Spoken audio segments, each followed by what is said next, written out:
Hey, everybody. Welcome. So glad to be here with all of you tonight. Should be yet another great late night conversation. Didn't think I would be streaming tonight, but look, here I am. Here I am. So you got me one more time before next week, before Monday. You get me one more time this weekend. Here we go. Spoken of the American century. I say that the century on which we are entering can be and must be the century of the common man. A radical redistribution of economic power. I mean, we know that racism is just a byproduct of capitalism. Everything would be all right if everything was put back in the hands of the people. We need a government that will make sure Americans are taken care of and organize the economy to serve the people, not the profits of a wealthy few. We now have the techniques and the resources to get rid of poverty. We got to start getting out there with the people. Get out of the movement and get to the masses. We need a government of action.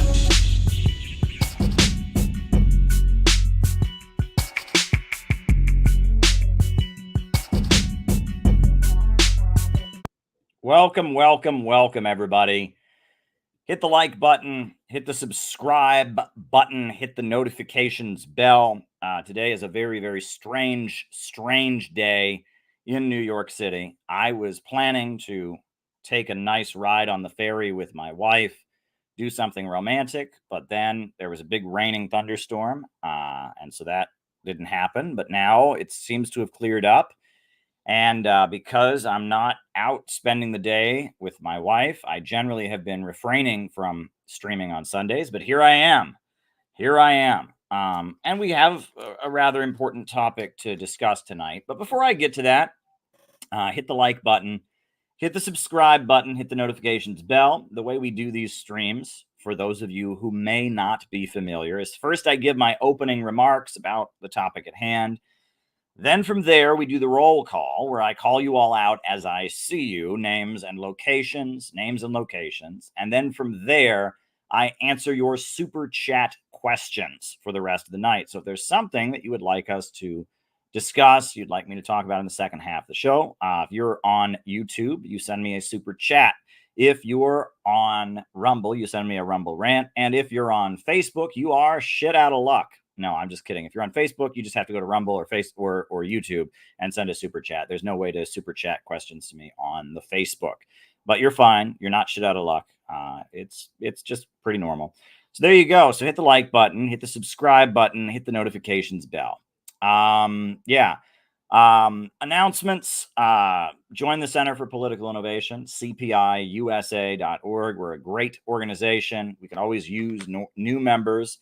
Center for Political Innovation, https://cpiusa.org. We're always happy to have you as a member. And we just had a great meeting yesterday, and we're marching ahead as an organization. So thanks for being here tonight. I'm going to talk about our lovely vice president. A topic I've talked about before, but we're going to talk about it in a different way than we've talked about it before. A little bit different. I mean, same overall themes. There's been some new developments in light of recent events with our lovely vice president. Alrighty. So, like I said, opening remarks, roll call, answer your super chat questions at the end of the night. Also, there's a very important petition around the issue of healthcare and medical sanctions that prevent people from getting access to healthcare. So if you would like to sign that petition, the link to that petition, it's going to be presented to the United Nations. It'll be about making sure that there's no sanctions that prevent people from getting access to medical care. Please take the time to put your signature on this petition to oppose sanctions that deny people medical care and access to medical care. Very important. We plan to deliver this petition to the United Nations in September. That's going to be very exciting. So there you go. So hit the like button, hit the subscribe button, hit the notifications bell. First opening remarks, then the roll call, and then I answer super chat and Rumble rant questions.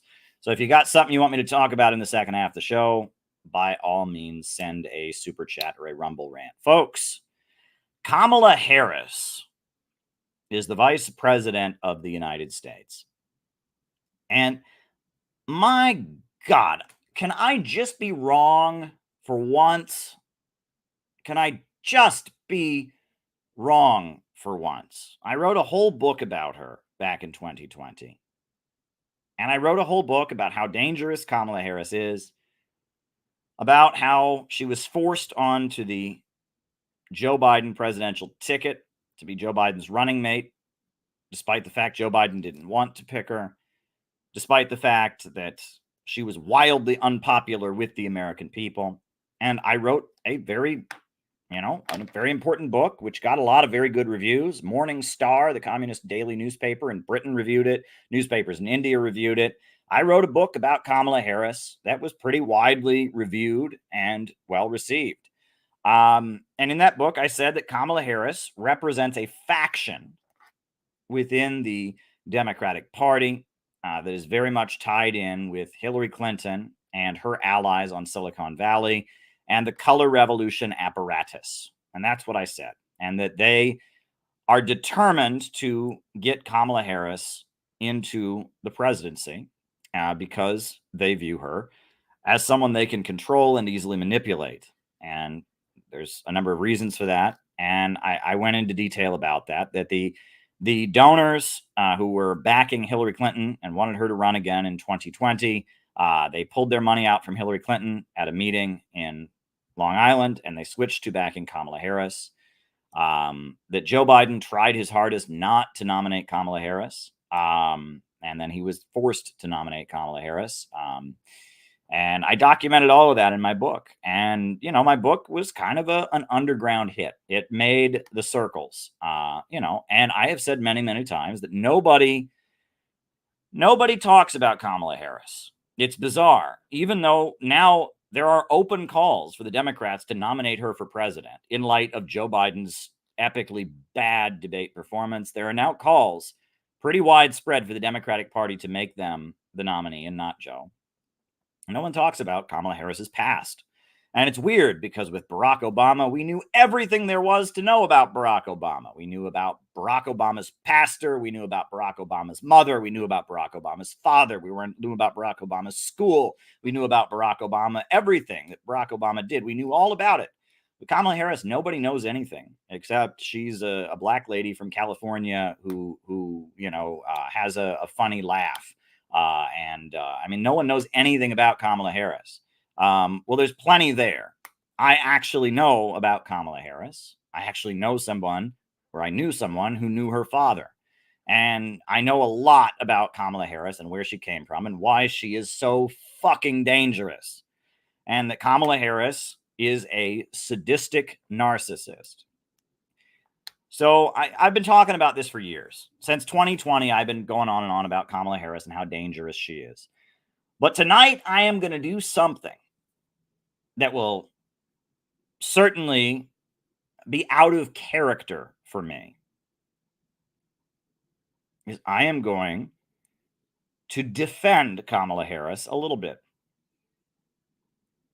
I'm going to say some things about Kamala Harris that must be said if we're going to talk about how dangerous she is, if we're going to talk about why she is, in my opinion, the most dangerous potential president in American history, why there is a faction that is really determined to get her into the White House and looking for any opportunity to do it.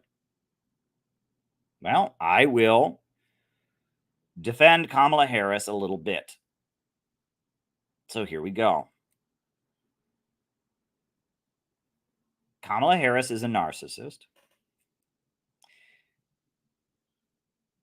But everyone in Washington, D.C. is a narcissist. Everyone in Washington, D.C., for the most part, is a narcissist. It takes a big dose of narcissism to get into politics. Do folks know where the word narcissism comes from? The word narcissism, it comes from an ancient Greek myth, right? It comes from an ancient Greek myth, a character named Narcissus. And in ancient Greek mythology, there's a character named Narcissus who sees his own reflection in a pool and in a lake, and he's so impressed with his own reflection that he doesn't eat, that he just, is captured by his own reflection.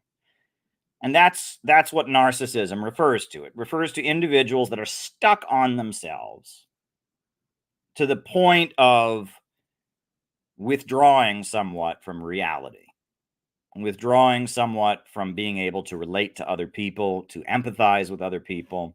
They are in love with their own image so much that their ability to really understand the world around them and really have meaningful interactions with other people, really empathize with other people, it is diminished by how in awe of their own image they are.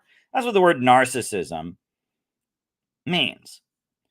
And there's a spectrum, right? Everyone's a little bit of a narcissist, right? We are all our own person. We all have our own self-interest. We all want to look good. We all want to feel proud of ourselves. We all want to feel that we've accomplished good things, and that like many things in mental health and many things in psychology, that all these things serve a purpose in a mild dosage.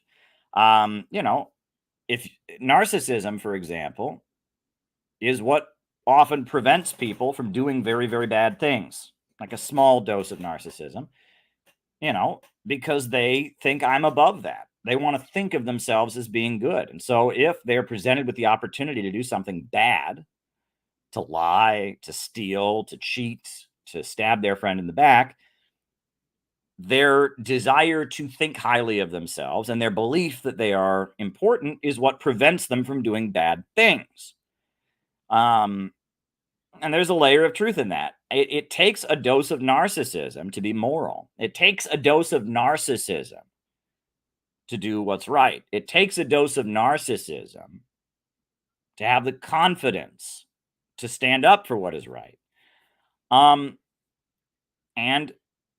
you have to be a narcissist to get involved in politics in America, to be a political candidate. There's no way you can not be a narcissist, because no non-narcissist would be able to withstand it. Politics is so ugly and so nasty and so cutthroat. There's so much mudslinging. The only reason that anyone would ever get into politics and be able to stay in politics is because they are narcissistic. They're narcissistic enough to want the payoff of being involved in the political process so bad that they're willing to endure a toxic atmosphere that most people wouldn't endure. And for a woman of color, like Kamala Harris, that's even more so, right? Because the mudslinging and the nastiness and Kamala Harris's narcissism is one of her greatest assets. If Kamala Harris was not a narcissist, she would never have become an effective lawyer. She would never have become the California State Attorney General. She would never have become a U.S. Senator. She would never have become the vice president. So narcissism in and of itself is not bad. But what's bad about it is it can take on a toxic, deadly brand. And that's what's happened with Kamala Harris. It's far more than simply a healthy narcissism. It's far more than simply a healthy confidence. It's far more than simply the drive and the ability to love oneself enough and be obsessed with one's own advancement enough to endure, hardship, to overlook different things and climb to the top. It's a little bit more dangerous than that, right? And we'll get into that. And I've talked extensively. Kamala Harris's narcissism has enabled her to destroy the lives of thousands of innocent people. Kamala Harris's narcissism enabled her to almost execute Kevin Cooper, an innocent man, and try to block DNA evidence. Kamala Harris's narcissism drove her to seek vengeance on the parents of children who were truant from school. Kamala Harris's narcissism has driven her to, just be an awful, cruel person in the workplace, the way she tears down her staff and degrades them. She cannot keep people working for her because she's so verbally abusive. She's so sadistic in how she treats people. Kamala Harris's narcissism has prevented her from being an effective politician, because she doesn't prep for debates. She doesn't prep for interviews. She's just no, I'm great, and she won't hear criticism, etc. So Kamala Harris's narcissism gets in her own way, but it also enables her to really hurt other people. And on top of that, it enables her to be very easily manipulated. And we will get to that. But I'm just going to start out by saying that her being a narcissist alone is not an argument against her, right? It's that she's a sadistic narcissist, and that her narcissism gives her a desire to harm other people.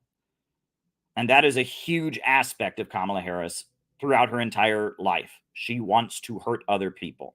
She wants people to pay. That little girl was me. That little girl was me. She wants revenge for what she experienced.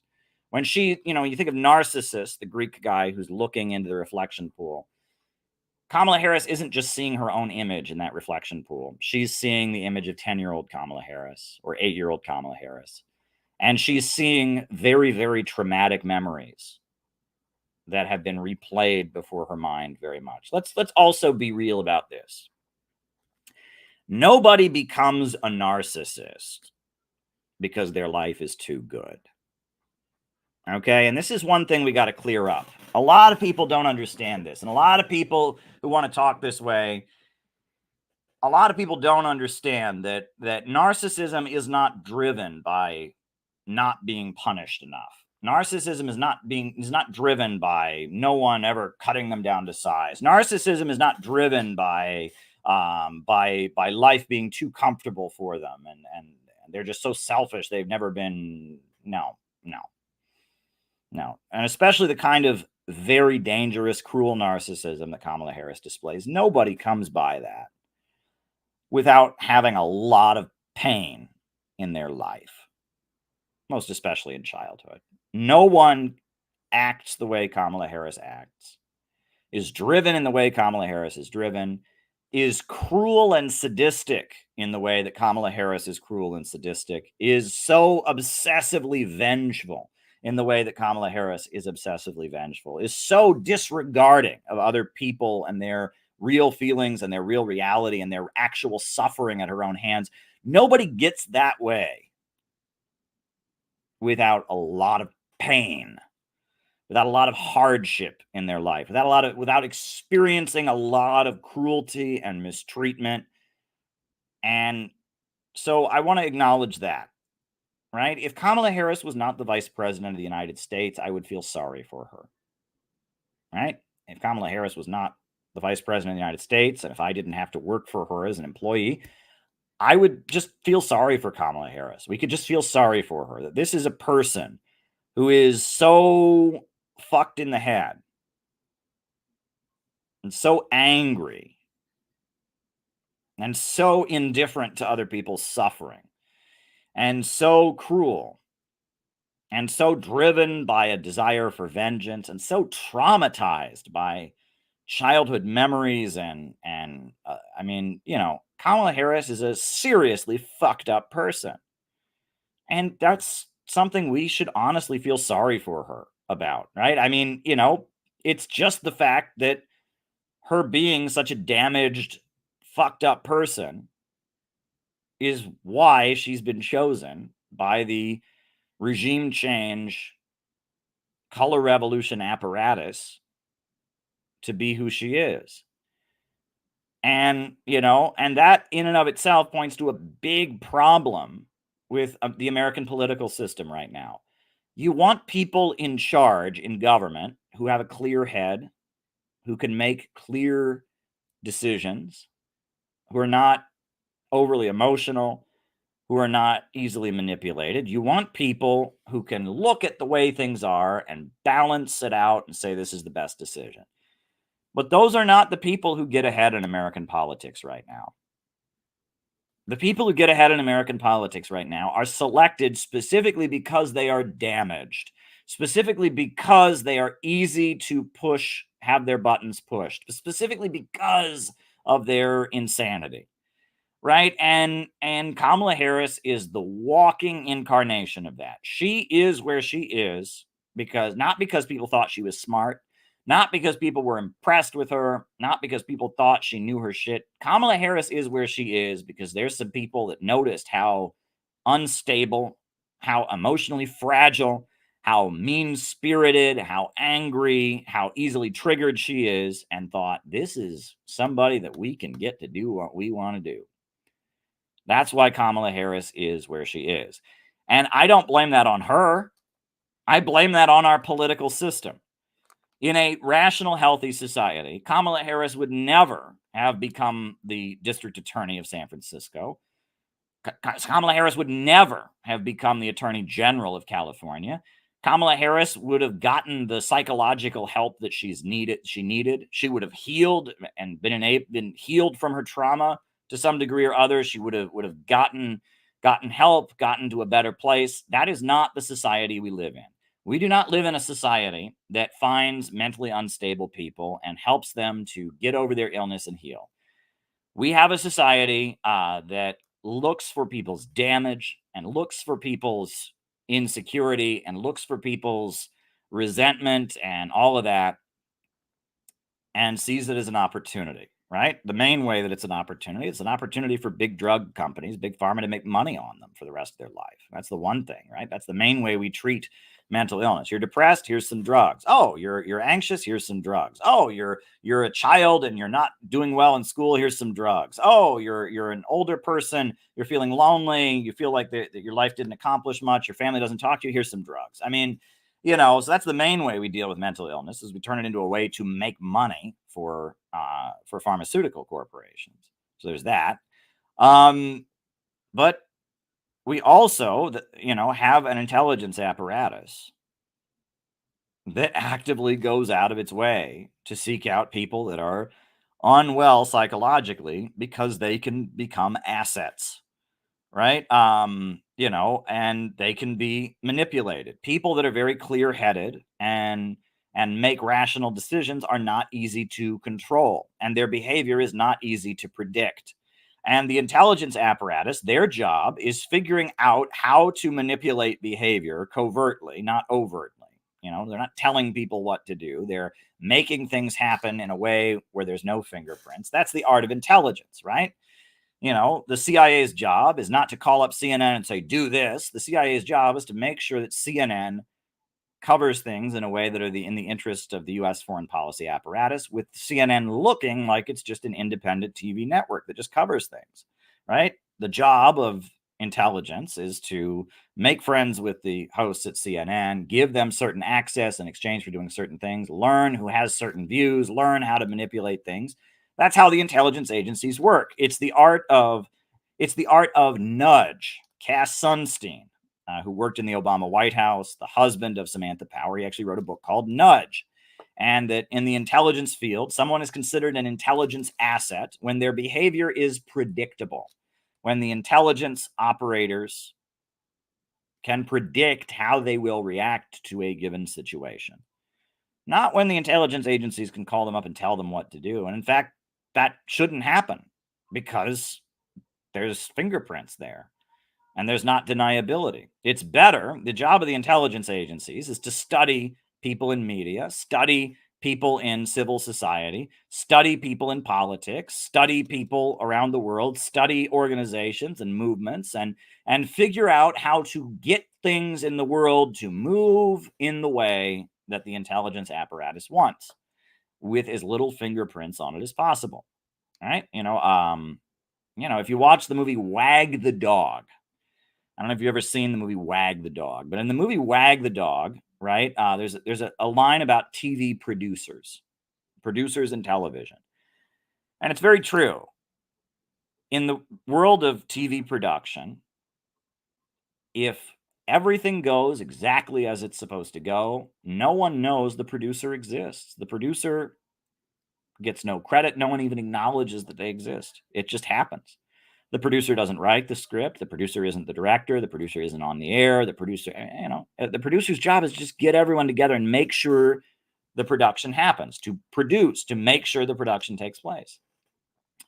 However, if something goes wrong, everyone immediately points at the producer as being responsible. And that is very much how intelligence agencies operate. If they do their jobs right, no one ever acknowledges their role in making it happen. It looks like things just kind of naturally developed the way they did. However, if things go wrong, everyone then points at the CIA, the NSA, the FBI, and says, how did you let this happen? What happened? And then people start making connections, etc.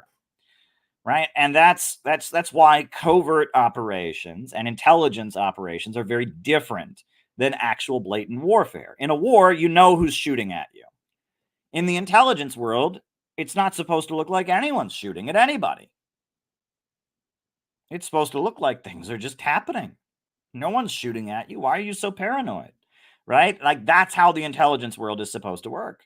Right? It's the intelligence agencies, if they are doing their job as effectively as they aim to, they don't exist. And that's the point, is that Kamala Harris is a very damaged person psychologically. She's very unwell. She's very, very easily manipulated. You are very right about that, Funky.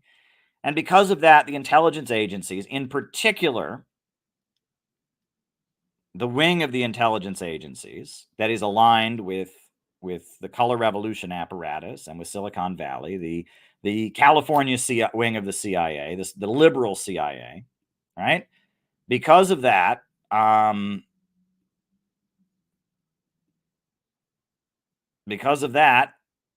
Harris is very useful to them because they know exactly they know the right trigger words to say to her. They know how to get her to do what they want. All right. And in my book on Kamala Harris, I go into great detail about all of this. I talk about the fact that Kamala Harris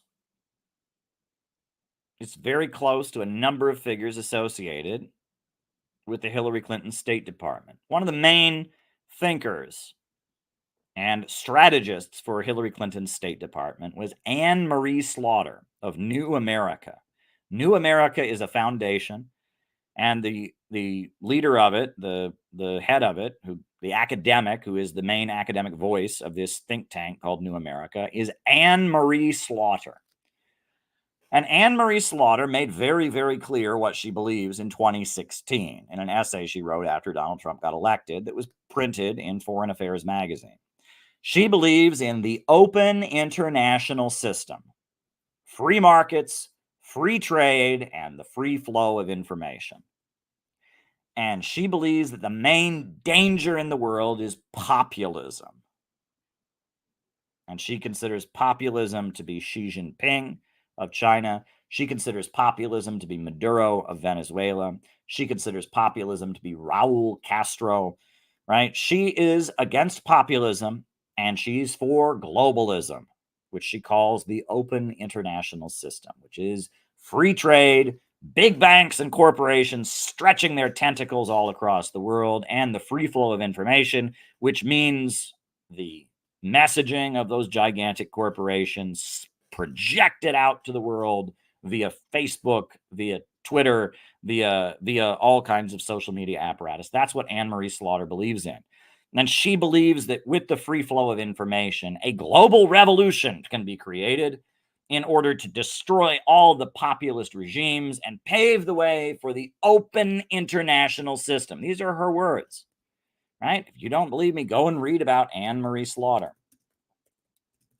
And under Hillary Clinton's State Department, we saw this policy in effect. We saw the Arab Spring and what it turned into. And that with Facebook and Twitter and social media and Al Jazeera, the Middle East was completely destabilized. Libya, a socialist anti-imperialist government, the most prosperous country on the African continent, was destroyed. Syria was reduced to civil war with hundreds of thousands of people, 500,000 refugees created. Instability spread throughout the region. Terrorism spread throughout the region. It was an absolute disaster. Well, it was an absolute disaster if you believe in human life and living standards, etc. But for Anne-Marie Slaughter, it was a great moment because Gaddafi, a populist, was overthrown. The Syrian government, maybe it wasn't overthrown, but it was heavily destabilized. And that open international system got to expand and, increase its influence throughout the world. And that personality is very, very important to people like Anne-Marie Slaughter. Ben Rhodes, in his memoir of the Obama White House, they described how they manipulated Barack Obama into bombing Libya. Barack Obama did not want to bomb Libya. In fact, when he was leaving office, he said his greatest regret was regime change in Libya because he said they didn't have a clear plan. How did they get Barack Obama to bomb Libya? Well, they said to Barack Obama, Gaddafi said when he goes back to Benghazi, he's going to go house to house. He's going to kill everyone in Benghazi, which is not what Gaddafi meant when he said house to house. He just meant we're going to find the terrorists. But regardless, they said, Gaddafi said he's going to kill everyone in Benghazi. And if you don't do something about it, you're going to be remembered as the president who didn't prevent a genocide. And Libya is in Africa, and your father is from Africa, and you're a black man, and you're going to be remembered as a black president who didn't stop a genocide in Africa. Oh, my God. And they worked on Barack Obama for 3 days. They worked on him. Cass Sunstein, Hillary Clinton, Samantha Power. In fact, Samantha Power was the main person who worked on him. And finally, Barack Obama backed down and bombed Libya.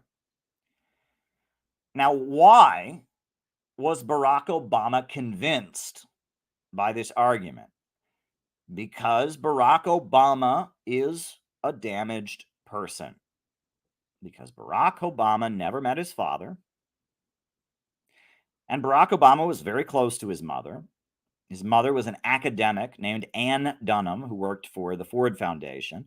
And when Barack Obama was 8 or 9 years old, they moved to Indonesia.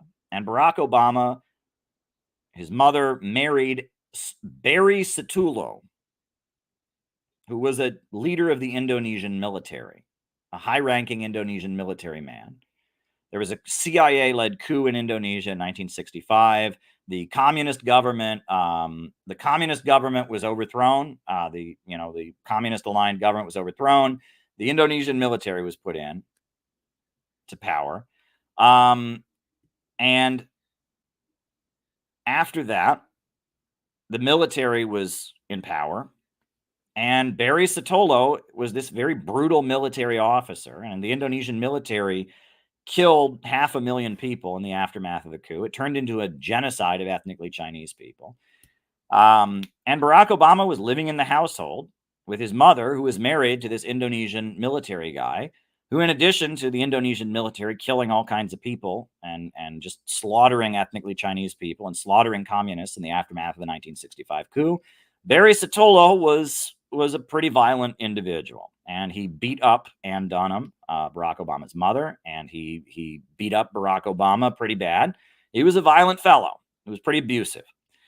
And Barack Obama, as a young boy, saw his stepfather brutally beat his mother, and he couldn't do anything about it. Now, eventually, Ann Dunham, Barack Obama's mother, divorced Barry Setullo, and Barack Obama moved back to Hawaii, lived with his grandparents, and that situation ended. But Barack Obama had the trauma of feeling powerless as his own mother was being abused. And it was with that trauma, that baggage, they were able to manipulate Barack Obama to say people are being hurt and you can't do anything about it. And it doesn't help that his mother considered herself to be a human rights activist and was always talking about genocidal regimes. She was Ford Foundation, etc. Right? So they knew that Barack Obama had that pain and trauma in his past of watching his stepfather beat his mother, of not being able to do anything about it. And they knew that if they wanted him to bomb Libya, they needed to push those buttons. And that's how they got Libya bombed. Again, these are things, these are complex topics, but this is how they work, right? No one cares about you and my psychology, right? We're just ordinary people. But the psychology of the president of the United States is very important. And knowing how to push the president of the United States buttons is very important. And it's not a coincidence that Barack Hussein Obama and William Jefferson Clinton have roughly the same childhood trauma. William Jefferson Clinton never met his father. His mother married an abusive stepfather who beat his mother. I mean, it's all there. And they both discovered at rather young ages that they were very good speakers. They both had a relationship where they were trying to please their mother. It's the same mindset. And that's not a coincidence, because as they're looking for people, they look for people with the same mindset. And they know how to control them. And Bill Clinton was manipulated in roughly the same way. Bill Clinton, they got him to go into Serbia, right? And bomb Serbia. They got him to carry out regime change operations. And they appealed to his emotions and his damage, right? And that they look for people with trauma in their past. And that's what they look for in order to manipulate them. And Kamala Harris is a traumatized person. Look, let's just talk about Kamala Harris's record. She was the California State Attorney General. The drug labs in California were turning up false positives. They were turning up false positives, meaning people were accused of using drugs. They took a drug test and it was saying positive when it was actually negative. And Kamala didn't do anything about it. Reason Magazine wrote articles about this. The Libertarian Magazine wrote crazy articles about this. She was the California State Attorney General. And the drug labs that are sending people to jail for smoking marijuana are lying, and people are going to jail. I mean, it's horrible. It's absolutely horrible. It's not just that she enforced the existing drug laws, which is what she tries to say now. Oh, I just enforced the existing drug laws. Bullshit. People who didn't smoke weed had drug test results that said they smoked weed and went to jail. And she knew that the drug labs were not correct. And she covered that up because she wanted to put away some people. That's a sick person. That's narcissism. Those other people are just background noise. She's looking at the reflection of herself. I'm a powerful woman. I'm punishing people. I'm hurting people. And the fact that these innocent people who didn't smoke weed get locked up. Yes, David, that is true sociopathy. Right? And I mean, it's not uncommon among criminal prosecutors. Criminal prosecutors will sit there and they'll say, okay, well, maybe the guy didn't actually murder the guy, but he did something. He was a no good guy. I mean, I looked into his life. I mean, he was a no good guy. He got arrested for weed when he was 14, so he probably deserved it. This is the mindset of criminal prosecutors, right? Criminal prosecutors are people that are very vengeful. They get into the profession because they want to hurt other people, right? And it's a profession that attracts kind of the worst human beings. And what's worse about it is that criminal prosecutors, the entire legal system is basically rigged in their favor, right? The conviction rate in criminal trials is massive, right? I mean, the Bronx in New York City, right? The Bronx, Kings County, Bronx in New York City has one of the lowest conviction rates in the country. And you know what it is? It's 2/3. That's one of the lowest in the country. So if you can imagine that, if in the Bronx, 2 out of 3 people that go to trial get convicted, and that's one of the lowest in the country. And keep in mind, in the U.S. legal system, barely anyone ever goes to trial. Plea deals. People don't go to trial. It's wildly expensive. It takes 2 years at least of your life to go to trial, where you're missing work because you have to go to court, you have to go to court, you have to go to court. And barely anyone goes to trial. So if somebody takes the risk of going to trial, they're probably innocent of the crime. Now, there's some exceptions, right? Often wealthy people, they go to trial because, they might be guilty, but they can afford it. Also, in California, they have the 3 strikes law, which is in California, if you've been convicted of 3 felonies, you automatically get 25 years, no matter what your 3rd felony is. So if it's your 3rd strike, you go to trial, because if not, you're going away for 25 years. So there's no way that you'll get convicted of that. So there are exceptions, right? But generally, nobody goes to trial in the United States. 97%, 95%, 98%, very few people go to trial, right? So if somebody goes to trial, there's a very strong chance that they are innocent of the crime. But yet the conviction rate is massive. All right. I mean, barely ever do juries acquit people in the United States. They do sometimes, but very, very rarely do they ever acquit anybody. Right. And if you look at Kamala Harris, she was a trial prosecutor, and she, despite not being an African American, she is not a descendant of slaves. She is not. She is not a descendant of slaves. Or let me put it this way: she's not a descendant of U.S. slaves. You know, and on her mother's side, she's a descendant of people from India. On her father's side, she's from Jamaica, and her father talks about how he's actually descended from one of the biggest slave owners in Jamaica. I mean, he also has, slave ancestry. Her father is a black man, but she is not an African American, right? Kamala Harris is an Indian Jamaican American. But she appears to be an African American. So jurors that are African American, they don't give her biography to the jury, right? If you're a lawyer, if you're a prosecuting attorney, you don't get up and just say, just so everybody knows, my family's from India and Jamaica. They don't do that. She appears to be an African American woman. So jurors that might be suspicious of what a white prosecutor tells them about a black man on trial are much more likely to believe Kamala Harris. Okay?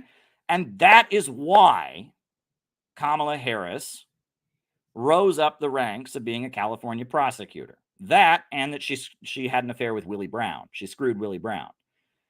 But she was a very effective trial lawyer in convicting people. She had a very, very high rate of success in the courtroom because black jurors believed her because she appeared to be a black woman.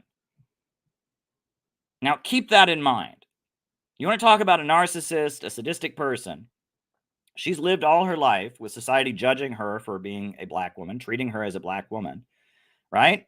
And she turns that into a way that she can use that to overcome the suspicion that black jurors might have in order to help convict people, right? And Kamala Harris, she was a trial lawyer, and there would be a black man. It was almost always a black man. The cases that she prosecuted was largely African Americans. In the 1990s and early 2000s in California, the rate of incarceration was rising. Black men were being locked up in California at massive rates. And again, very few of these cases ever went to trial, but there were a number that did. And when they did, Kamala Harris was the lawyer in the courtroom. And Kamala Harris was the one convincing jurors that this person who took the risk of going on trial, so they were probably innocent, was guilty. And the fact that Kamala Harris was a black woman, or appeared to be a black woman, was very, very helpful in enabling her to do this. Now, you want to talk about a sadistic narcissist. That's what we're talking about here. And you combine that with the drug labs. You combine that with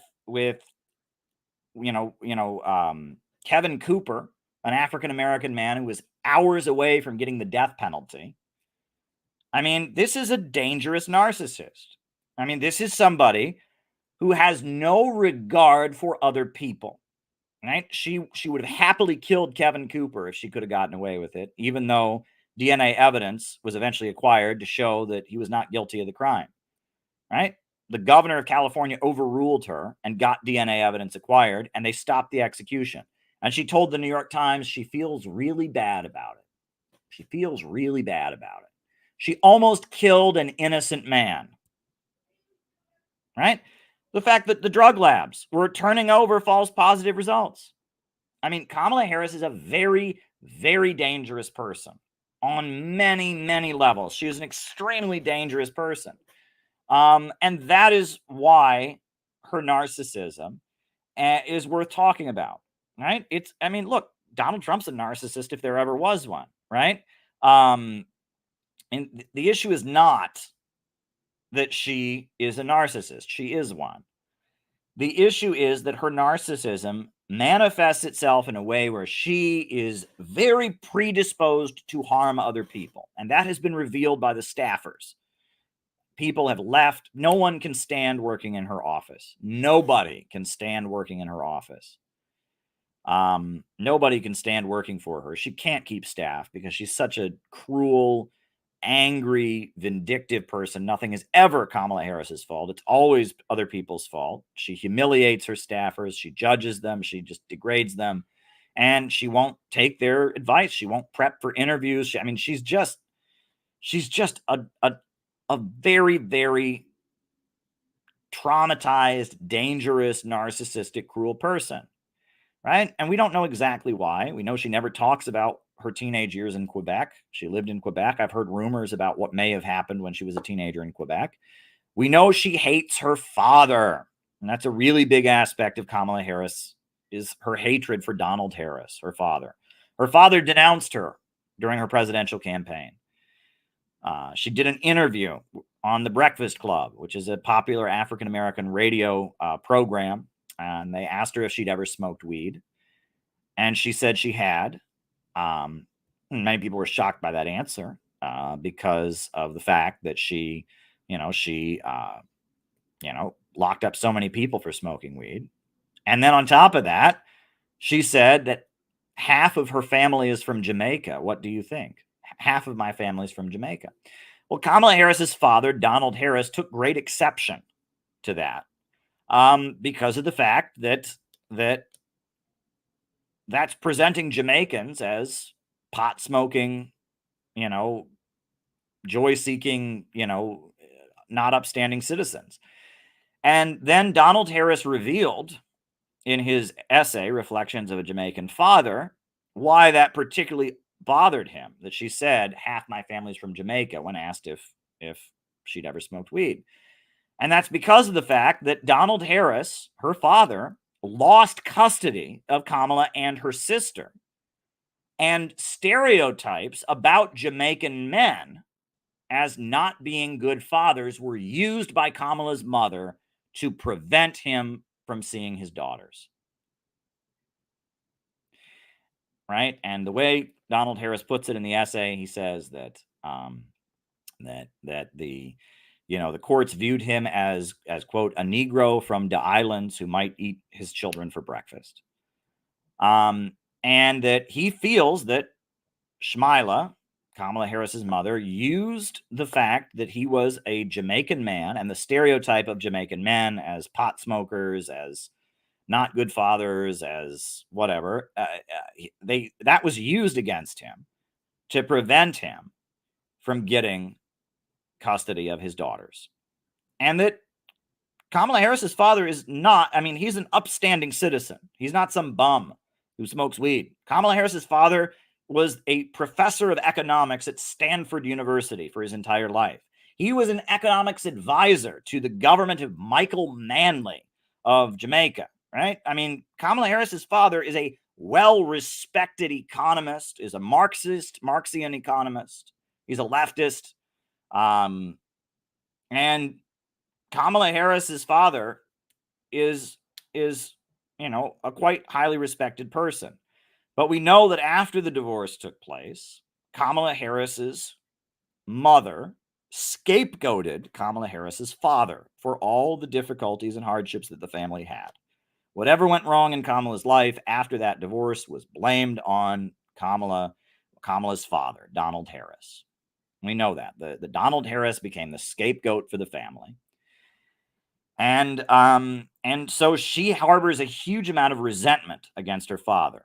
Now, her mother is deceased, but when she took the oath and became the vice president, Joe Biden's family was there to watch Joe Biden take the oath, right?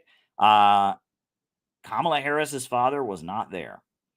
Kamala Harris denounced her during the presidential campaign, said he called her campaign a travesty of identity politics. And Kamala Harris almost never talks about her father, Donald Harris. She talks about her mother endlessly, but her father almost doesn't exist. She loathes her father. And her father loathes her. They're estranged from each other, pretty much. There's a couple photographs of them together, but Yeah, they don't like each other. And all of this is very, very important in understanding Kamala Harris. Kamala Harris has a desire for vengeance. She very much wants to hurt other people. And what's also interesting is that Kamala Harris's story is very common in the Hillary Clinton State Department. For example, who else worked in the Hillary Clinton State Department? Who was very prominent in the Hillary Clinton State Department? Samantha Power. And what is Samantha Power's story? Samantha Power is from Ireland. And why did she come to the United States? Well, her mother and father separated because her father was an alcoholic who beat her mother. And Samantha Power's mother left her father and took young Samantha to the United States. And her father later died of alcohol poisoning. And her father became kind of the scapegoat for the family's problems.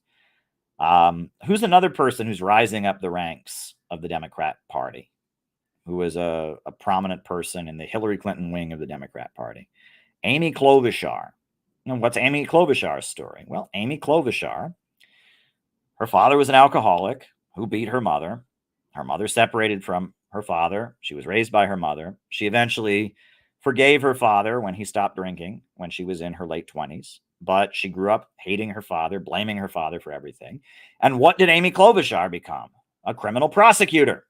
And Amy Klobuchar's trademark was using gang experts. This is particularly evil, what Amy Klobuchar did. All right? I mean, Amy Klobuchar, she's rising up the ranks of politics in the 90s when mass incarceration of black men is rising. And one thing that she does as a prosecuting trial attorney, right, is that she uses the testimony of gang experts. It's called expert testimony. And this is a big thing that is used in courtrooms around the country, right? Generally, if somebody is charged with a crime, both the defense and the prosecution will call witnesses. And those witnesses, right, generally are people who know something about the crime. But there's another kind of witness called an expert witness. And an expert witness is somebody with no knowledge of the crime, but they're just an expert on the topic. Right? I mean, and this is, if it's a murder case, you might have a gun expert to testify about why the ballistics of the gun makes sense. If it's a rape case, you might have a doctor give expert testimony about medical evidence, right? The expert testimony, they have no knowledge of the actual case.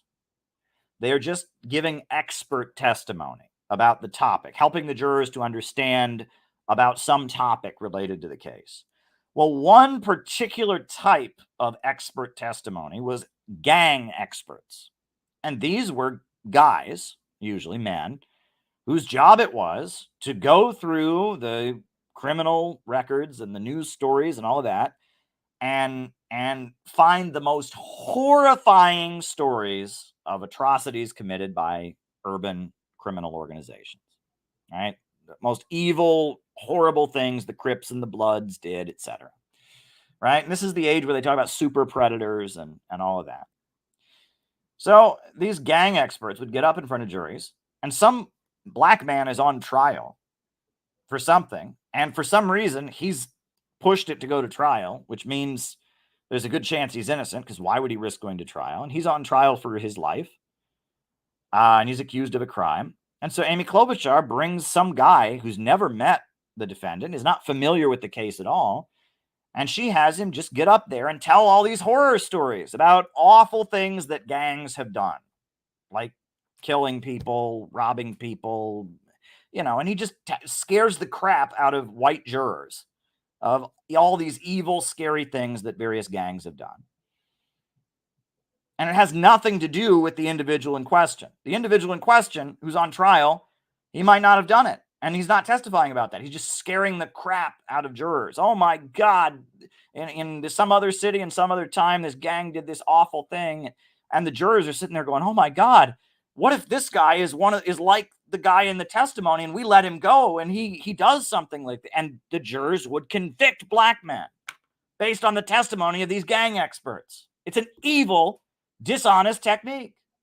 And that's what Amy Klobuchar made her career doing, was using gang expert testimony to scare the crap out of white jurors so that black men would get locked up based on horror stories. Right? There's, it's infuriating to see what we've got going on here. I mean, we've got a situation here where we've got Amy Klobuchar rises up as a prosecutor, becomes a very prominent person by using a very dishonest technique to destroy people's lives.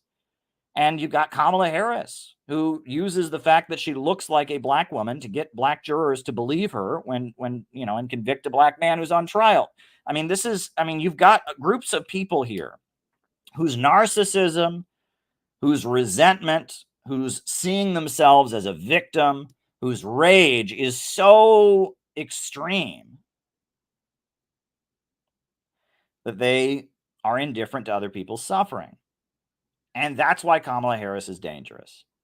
And I have been beating the drum about this. And look, I am telling you right now, look, I wish I was not right. I wish I wasn't right. But I'm right about the fact that Kamala Harris, that there's a group of people within the American government apparatus that really will do anything to get her into the White House because of the fact that they know how to manipulate her and they know how to control her. I'm right about that. And right now, they're rolling her out way more than they used to.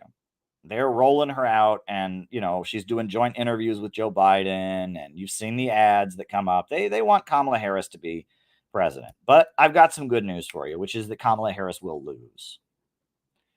If Kamala Harris is the nominee of the Democrat Party, she will lose.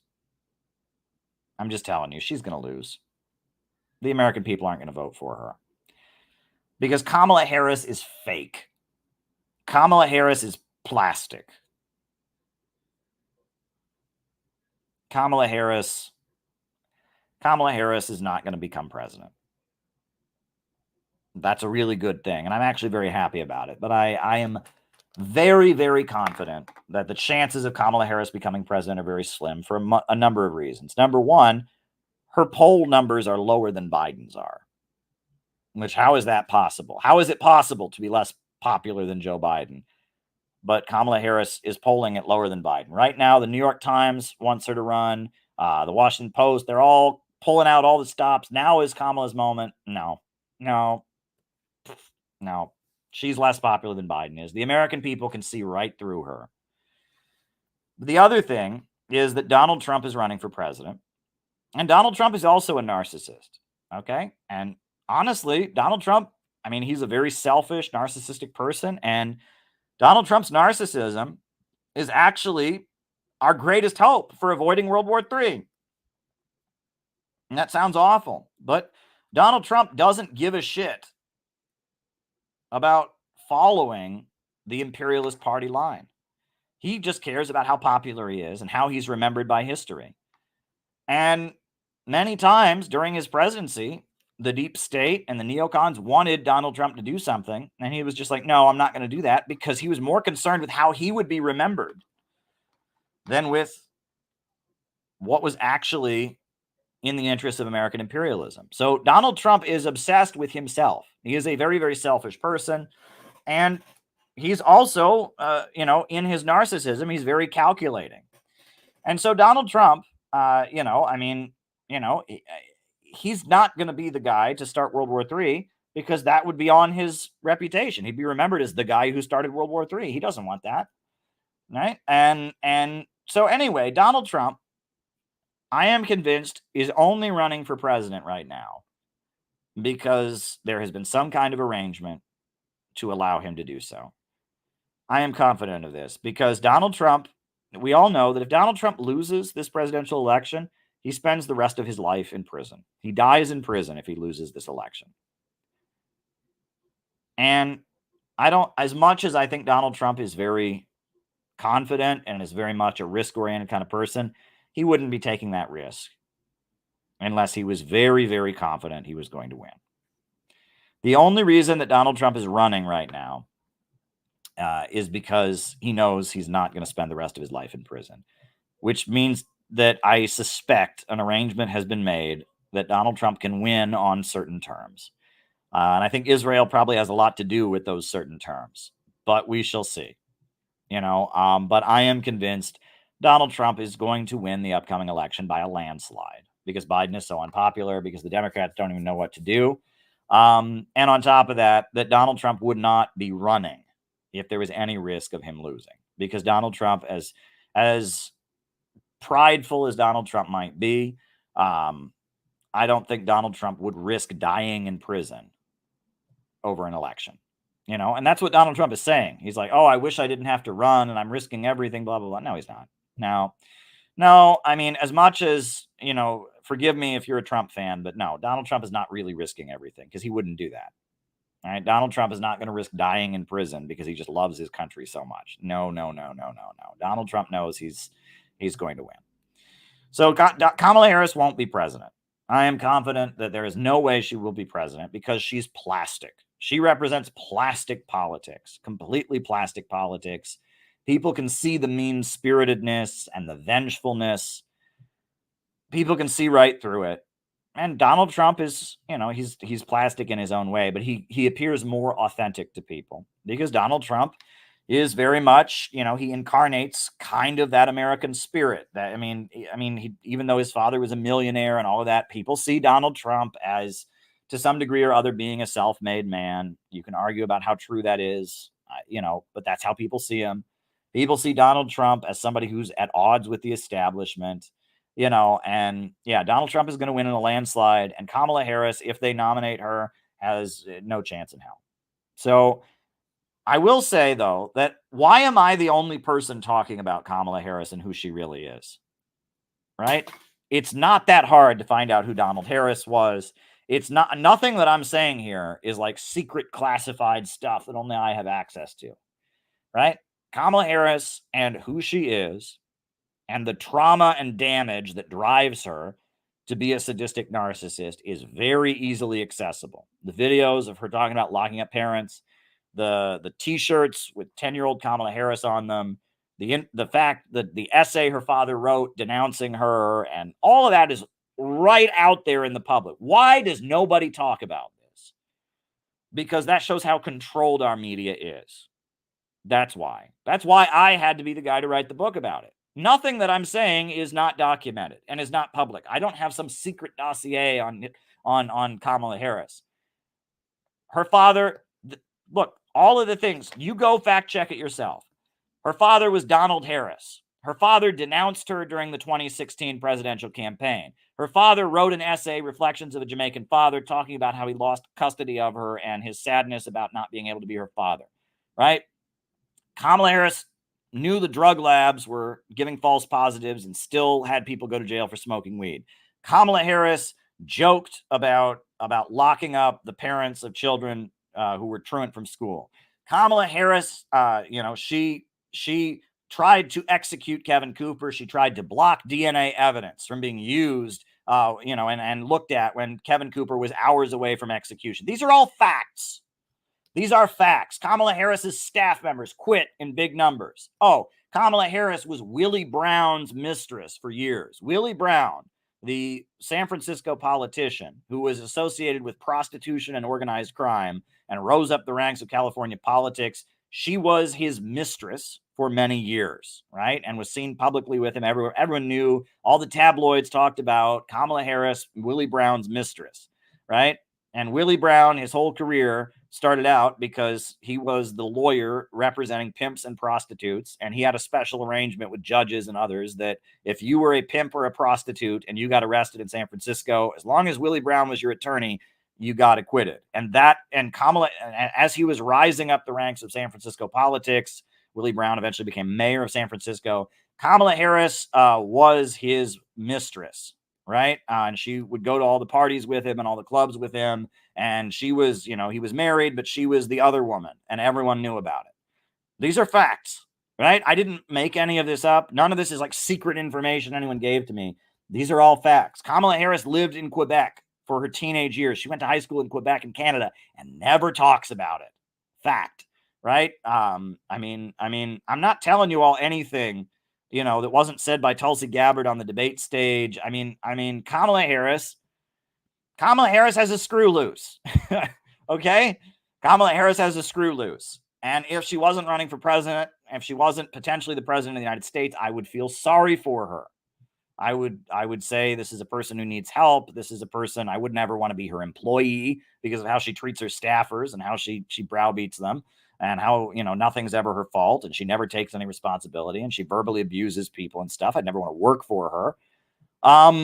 But, I wouldn't care about all of this, right? And I don't think just her being a narcissist in and of itself is bad.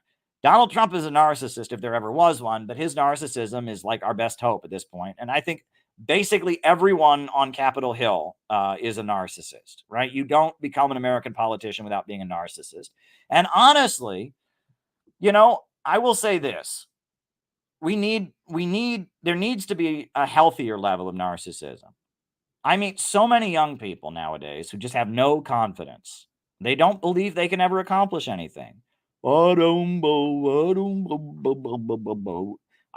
people need a dose of healthy narcissism, right? Because nowadays, a lot of young people just have no drive and they have no desire to go out and do things. And they have no desire to take risks and make sacrifices. And it takes a level of narcissism to do that, right? It takes a level of narcissism. You have to be able to love yourself enough that the fear of the mudslinging doesn't bother you. You want the payout. You're so self-confident. You are so committed to seeing yourself achieve that you will take the risk to do things. And narcissism doesn't just drive people to do what's wrong. It drives people to do what's right because they want to see themselves as heroes. Narcissists always want to see themselves as heroes on the right side of history, standing up against the odds, challenging the rich and powerful. Right? We need a fair dose of healthy narcissism in American politics right now, right? Not sadistic narcissism.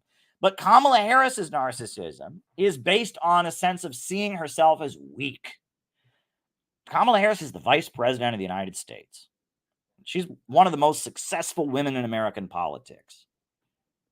She's risen to higher ranks than Hillary Clinton has. But yet, she just can't escape seeing herself as weak.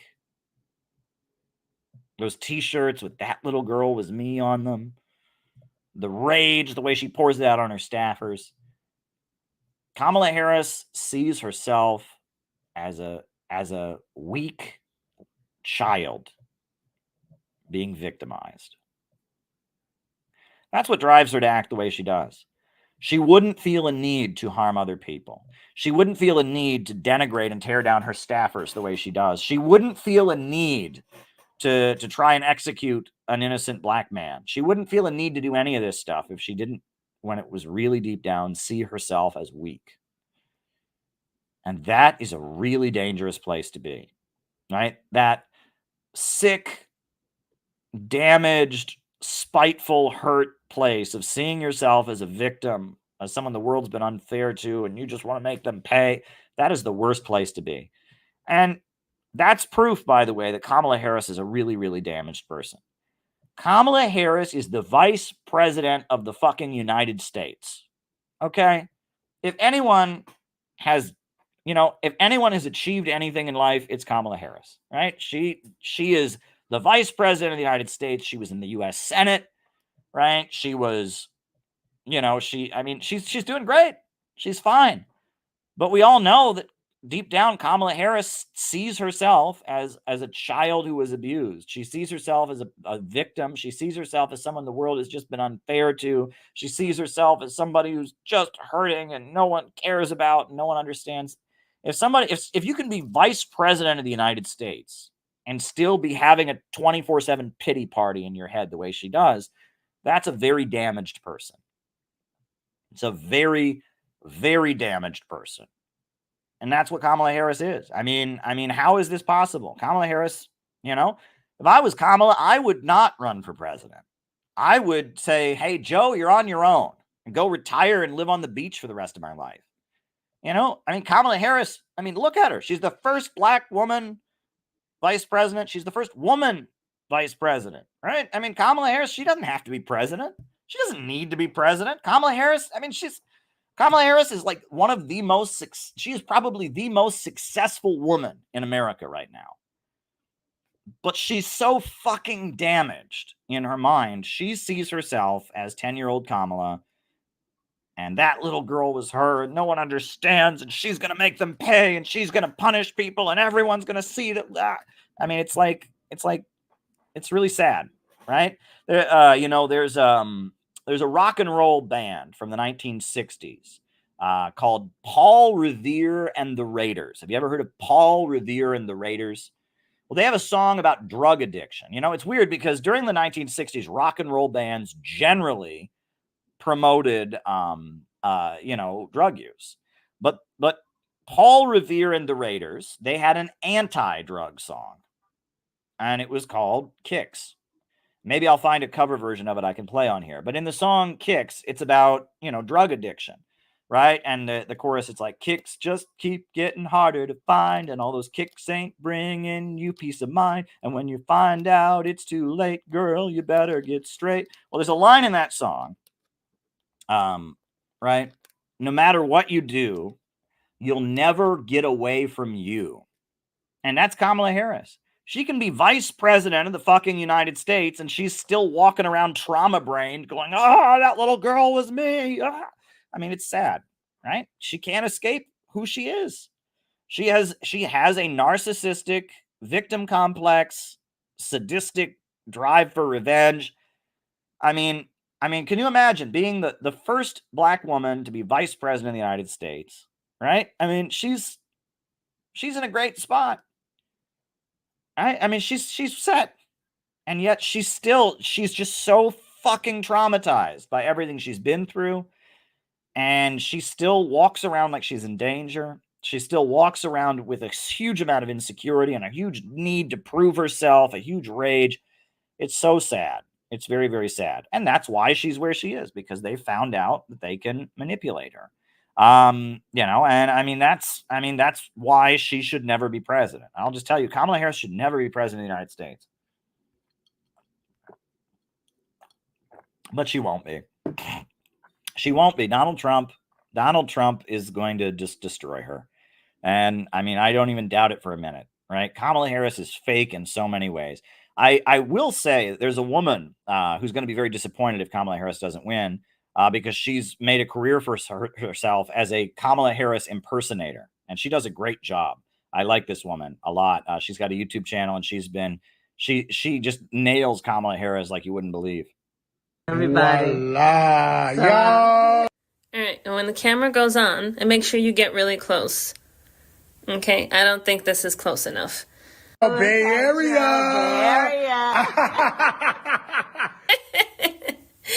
Oh, Fat Joe. I'm surrounded by Joes. Stupid Joe, old Joe, Fat Joe. If I got my record played there, I was big time. Chewy in the You know, morning. call me the East Coast E40. All right. You haven't been relevant since 1996. Take it easy. That's what they call me. This is a video for another purpose. Now, I need you to only blow smoke up my ass right now, okay? So here Let's we talk are. about why I was invited to moderate and Okay, Joseph, for the last time, you're not a moderator, okay? Even my dumbass knows that. I leave everything for you. Stop talking about yourself, or you won't get paid. We have pardoned people who have been convicted of under the federal law for marijuana offenses for simple possession. And I put a lot of people away for weed, and they're still mad at me about that. Good to be here. I'm your moderator today. Thank you, Madam Vice President. Get them all to vote for us. And we're going to make it happen. Perfect. I mean, and that's the reason everyone's laughing about that is because everybody gets it. I mean, Kamala Harris, she sickens people, right? There's no danger of Kamala Harris becoming president. It's not going to happen, right? I'm on here talking about it because, yes, I mean, now they're doing yet another push. They have tried to sell Kamala Harris so many times, and they see this as yet another opportunity. And it may be that Joe, they're trying to have her become the Joe Biden pick, right? That's what they're trying to do. And they may, they may do it. But Esty Palti, she just has Kamala Harris down to a T. And her videos are hilarious because she gets it. She just captures the essence of how phony everything about Kamala Harris is. I mean, she is just, everyone who looks at Kamala Harris for more than 2 seconds can tell that she's just a fraud. She's just a fraud. And I mean, I don't think there's any danger of her being president. But anyway, I'll show you a couple other clips of Esty, because it's great. Kamala Harris is so easy to take apart. She's got that fake cackle, that they've told her to never look angry on TV. And so whenever she starts to feel angry, she forces herself to laugh. And it is the creepiest, save that was ever done. And she thinks it makes herself look better. And yeah. But there you go. Steph. Okay. Let's see. All right. We'll put her on in a second. Kamala Harris reads tweets after the verdict. Yeah, and all 34 counts. I'm going on Twitter. I can't wait to see what the country's been saying about this. Okay. All right. Is everyone ready? I'm about to unburden the first one. Okay. I had no intention of voting for Trump till you all started this shit. Wait, let's slide to the next one. Never voted before, but now I must. Trump 2024. Just donated $300,000 to Trump. MAGA. What is that? What's a MAGA? I like that word. I was undecided until today. Make America great again. Oh, that's what MAGA is. Yeah, I remember that.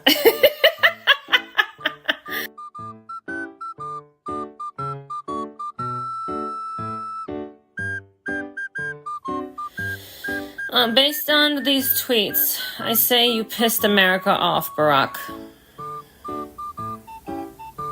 What do you mean we? You and Joe are fucked. Trump didn't pick a VP yet. So there you go, folks. Those are my thoughts on Kamala Harris, but I'm not worried about it. I am impressed at how right I was. I was right about BreadTube, and I've gone over many times about how I didn't even know how right I was about the BreadTube and BreadTube serves imperialism and all that. And I was right about Kamala Harris. Look, my book on Kamala Harris, there's even some comments that have come in where people reviewed the book and they said, well, it's a good book, but, he thinks Kamala Harris she's going to keep being a factor. And I'm like, yeah, she's going to keep being a factor. There's a big section of the deep state that's all about her. She's got a relative who lives in India and is one of the main leaders of, U.S. government funded protests and George Soros protests to try and destabilize India. We're going to be hearing about Kamala Harris, but, is she going to be president? No, she's not. All right, folks, names and locations. I will call you all out as I see you. Names and locations. Who is with us? Names and locations. Who's with us? Names and locations. Who is with us tonight? We got a good number of super chats to answer. That's good. Mark Jones in Utica, New York. Floor 2 Records in Chicago. Bob Swanick in Troy, New York. Jesse James in Arizona. Killed many a man. Port Charlotte, Florida. Nate in Chicago. Ryan in Kansas. Abel in Wisconsin. John in Honolulu. Joseph Johnson from Chicago. A lot of Chicago people here. That's good because we're going to have our convention in Chicago. Mohsen from Iran. Jenny in Cincinnati. Mishumo in Catalonia. Sherry from Cape May. Alex from Brazil. Philip in Scablands, Washington. John McCarthy in Kanaki. All right. Charlotte Burns in Palmer, Massachusetts. Doug in Santa Barbara. Neil Frazier in Hong Kong. Deb in Mexico. Welcome, Deb. Carson in Northern California, Noah from Fresno, California, Nick from Michigan, Boyd in Melbourne, Mariah in North Carolina, Alistair in Derry, Patrick in Maine, Lucal in Amsterdam, Lim in Hong in Malaysia, Ozarkistan, Mike Lacey, Singapore, Montreal, Quebec, Ed in Louisville. I have been to Snow Hill, North Carolina, Shanty in Mexico, Bruce in Vancouver, Bruce from Scotland, Robert the Bruce, right? Good old Kansas, Mr. Chopin, Noah Crizzy from Fresno, California, Jim Whittaker in Palmer, too. Wow. All right. Dan Niswander from the LA area. Very, very good. Can you do this voice of an auctioneer? Wow, 25, 25, 35, 35, 35, give me 45, 45, 45. All right, anyway. Moonlight Beach, California, Moonlight Beach, California. Names and locations, names and locations. Who is with us tonight? Names and locations, names and locations. Anybody else?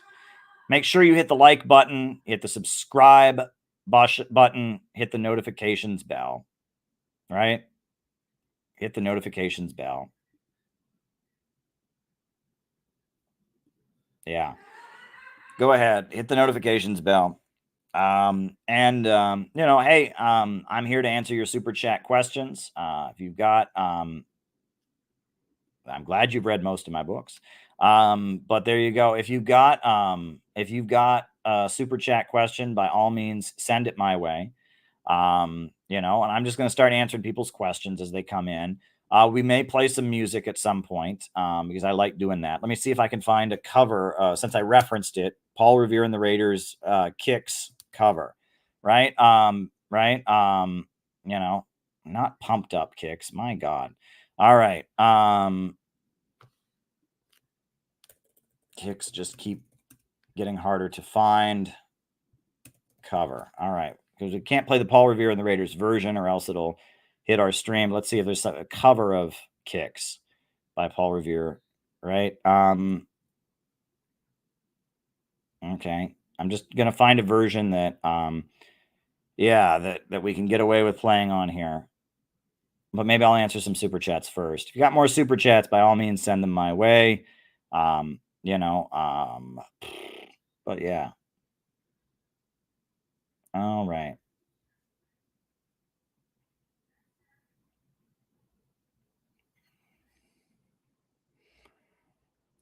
Okay. All right.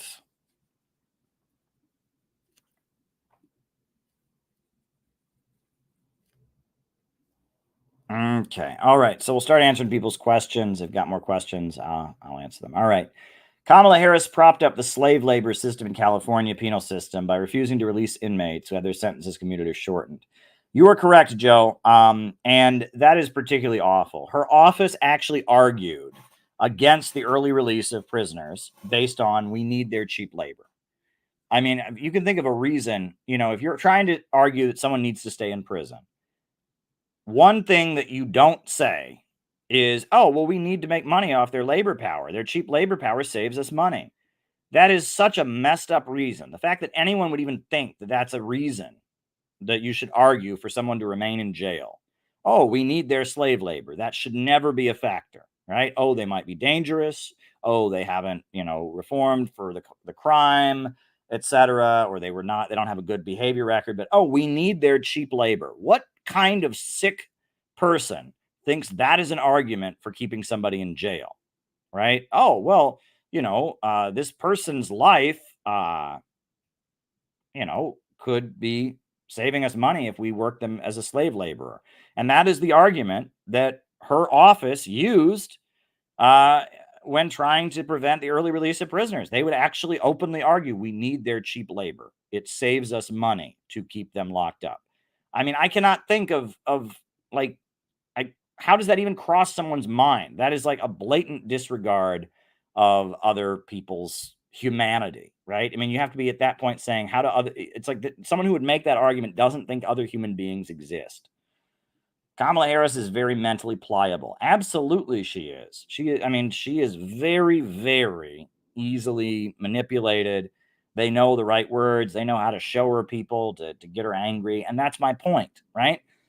I see a lot of people in the chat saying she's a psychopath. She's not a psychopath, because psychopaths tend to be clear-headed, right? They don't have empathy. They lack clear, but they're not. Kamala Harris is a narcissist, right? Kamala Harris is very motivated by her own, drive to be important, her own drive to get vengeance, her own feelings of victimhood and self-pity. That's what drives Kamala Harris. And if she was a psychopath, she wouldn't have those kinds of emotions. Psychopaths, sociopaths tend to be people that are quite emotional in how they operate. They're just, and yes, Kamala Harris is very easily manipulated. I had a high school teacher who was kind of similar to Kamala Harris. I'll just tell you about this. I've talked about this on here before. I mean, I don't know if people in my hometown watch this. They can probably figure out who it is, but, I'm not saying names on here. And I heard that he may have healed a little bit as he got older, but whatever. I had a high school teacher. This guy was something else. The first day of class, he showed us a PowerPoint of all the awards he had won for being a teacher. And I kid you not, it was a class full of ninth graders, and we're sitting there, and he's got a PowerPoint. And this is the award I won in 1996, where I was Teacher of the Year. I was nominated. And and he's sitting there just showing us how amazing he is. The first class that we had, it was, I'm not going to say the name of the class, so then people will really know who it was. I'm sitting there as a ninth grader, and he's showing us a PowerPoint about what an amazing teacher he is. I mean, you want to talk about insecurity, right? I mean, it's not like he's applying for a job. We're not his employers, right? And like that right there would tell you how insecure this guy was. But then the other thing is, this guy loved to joke. He loved to joke, right? He was constantly making jokes at other people's expense, and it just seemed like good fun or whatever. But the second anyone made the slightest joke about him, ooh, he flew into a rage. No one could make fun of him, rather sad story, and I look back at that guy, and I just realized, like, wow, this guy, in order to feed his ego, he had to impress a class of ninth graders by showing them PowerPoint slides of all the awards he'd won for being such an amazing teacher. Right. I mean, that's, yeah. I mean, that's special. You know what I'm saying? Exactly. It's the most fragile ego ever, and that's one of the things, right, that a lot of people who deal with, when you're a ninth grader and you've got a teacher that's that insecure and he lashed out angrily all the time. He would blow up and throw things and all of that. And when you're a ninth grader and he's your teacher, it's kind of scary. You think this is an authority figure. This is somebody who can punish you and all of that. I look back, you have to look at it now with adult eyes. Don't get yourself trapped in the perspective of when you were a ninth grader and this was happening. You have to look back at this with adult eyes and be like, this is actually really fucked up and sad, right? It's like, why did this man, I mean, what a pathetic person, what a sad display of reality that this man felt a need to act that way.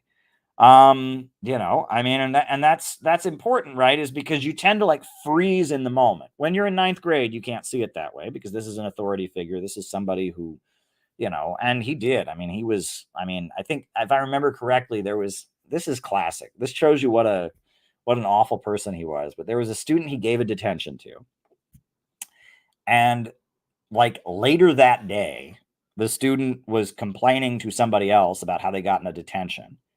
And he overheard it and flew into a rage and started shouting at the student, if you think you didn't deserve that detention, you come and talk to me about it. You don't go around telling other people it's unfair. You can't do that. I'm just like, I remember in that moment being in the room when he's having the meltdown because he overheard a student he gave a detention to complaining to another student that he gave them a detention. And I sat there and I'm just like, this is a seriously messed up dude. Right. And so when somebody like that is in authority over you, if someone like that is your boss, if someone like that is your teacher or whatever, you feel very powerless and all of that. But one thing that a lot of us don't do is when we remember these things, we like freeze in the moment. Right. You have to not do that. Right. Because like now I am not a ninth grade student. Now I'm an adult and I can look back on that and go like, what a fucked up person. Right. And you can almost feel sorry for them. That's what you have to do. And with Kamala Harris, I do feel sorry for her. I just know she should never be president, right? If somebody has to act the way Kamala Harris has acted, if somebody is that indifferent to other people's suffering, if someone is that, their entire mindset is motivated by vengeance, It's been motivated by seeing themselves as pathetic and weak when they're the vice president of the United States. I mean, literally, like Kamala Harris is a really, really damaged person to act the way she did, right? And her damage has motivated her to, I mean, she has to try and prove something, but she's never going to prove it. That's the thing, right? It doesn't matter. She can be vice president of the United States and she's still, she's still in her mind, anyway. Speaking of which, that the line that I referenced before, no matter what you do, you never get away from you, is from the song Kicks by Paul Revere and the Raiders. So this is a version of it I think I can play on here. I haven't listened to it before, so I hope it's not awful, but here we go.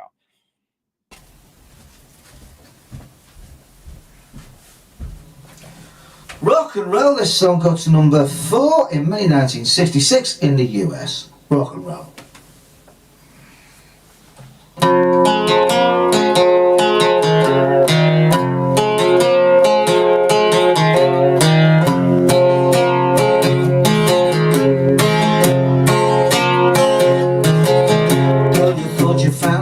Wrong, the magic of the last night. When you wake up in the morning, the world still gets you tired. Oh, there's nothing that you ain't tried. Feel the emptiness inside. When you come back down, but still ain't feeling right. And on the sea, that kicks just keep getting harder to find. All your kicks ain't playing, you be some mind. All you find out it's too late, girl, you better get straight. Oh, now with kicks, you just need help, girl. You think you're gonna find yourself a little different paradise, but it ain't happened yet, so girl, you better think twice. No matter what you do, never run away from you. And if you keep on running, you have to pay the price. Gonna see that kicks just keep getting harder to find. All your kicks ain't playing, you be some mind. All you find out it's too late, girl, you better get straight. Oh, you don't need kicks. Face the world each day, that road goes nowhere. Gonna help you find yourself another day. Getting harder to find. All the kicks ain't playing, you be some mind. All you find out it's too late, girl, you better get straight. Yeah, kicks just keep getting harder to find. All your kicks ain't playing. All you find out it's too late, girl, you better get straight. Oh, not with kicks.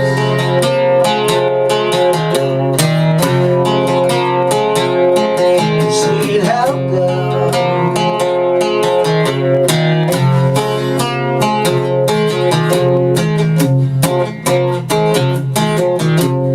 Kicks just keep getting harder to find. All your kicks ain't playing. You be some mind. All you find is too late, girl, you better get straight. Oh, no, not with kicks. Better get straight, girl. Little help, girl.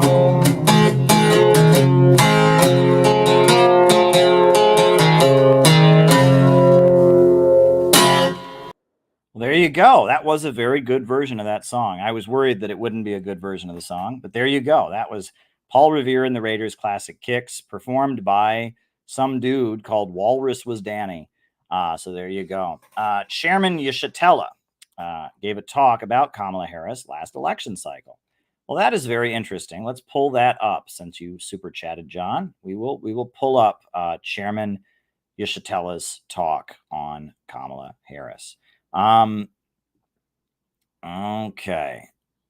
The burning spear. Is Kamala Harris progressive? Today, we want to talk about Kamala Harris. As many of you know, Talks about Angela Davis. That's very interesting. People are afraid of Trump rather than for Biden's program. Kamala Harris being not black enough. This is interesting. Democratic Party does not have a revolutionary program. We have to build a movement. They can't stop it because they didn't start it. Okay, very interesting. Well, Chairman O'Malley is someone who's been on this channel before, and I have a great deal of respect for. And John says, Amy Klobuchar refused to prosecute when she had the chance the cops who went on to murder George Floyd. Very interesting. Very, very interesting. And not shocking, because prosecutors and cops work hand in hand, right? And that's what people don't understand. I mean, read what has been said by people like Alan Dershowitz about cops lying on the stand. This is where I'm trying to not be, I'm trying not to be FTP, okay? I don't want to be a leftist saying FTP, right? I want to be matured past that. I want to sympathize with law enforcement and their families and what they go through, but cops lie on the stand all the time, right? I mean, and you can read about Alan Dershowitz, what he said about that, and I've known people that are judges, and cops lying on the stand, is just a reality of the American legal system. It's just a reality of the American legal system that no one ever wants to talk about. And I mean, it's just, it is what it is. I mean, yeah. So it's something that, and I've seen the way, cops act on a local level. I've seen the way that witnesses get retaliated against and stuff. And I just, I can recognize that a lot of people go into law enforcement because they mean well and all of that. And that there's been a lot of changes in the past year, especially as a result of the Black Lives Matter spring and everything that happened in 2020. But I'm sorry, I've seen some stuff that it's hard to unsee, and I'm not going to pretend that that cops and prosecutors don't do very, very evil things in America. They do. Not all of them, but it's pretty commonplace for very evil things to happen. So there you go. All righty. Javier Torres, thank you for the super chat. I do appreciate it. Chris Wilford says Democrats are pushing us into World War III. There you go. Well, I would agree that they are. They're getting it as close to the line as they possibly can. It's utterly crazy. I don't know why. I mean, they're just trying to. Why are they pushing it this close? I mean, it's like they're getting us as close to the edge of the cliff, as we possibly can get. Why are you doing this? Why are you messing with human lives like this? Why are you trying to make global relations worse? Where are the adults in the room? That's what a lot of people were saying about the debate that recently happened. Where are the adults in the room? Where are the adults in the room in American politics right now? Right? I mean, this is awful. This is absolutely awful, right? Where are the adults in the room? Where are the adults in the room? This is bad. This is very, very bad. And you are right. The Democrats are pushing us into World War III. So there we go. You were right, my friend.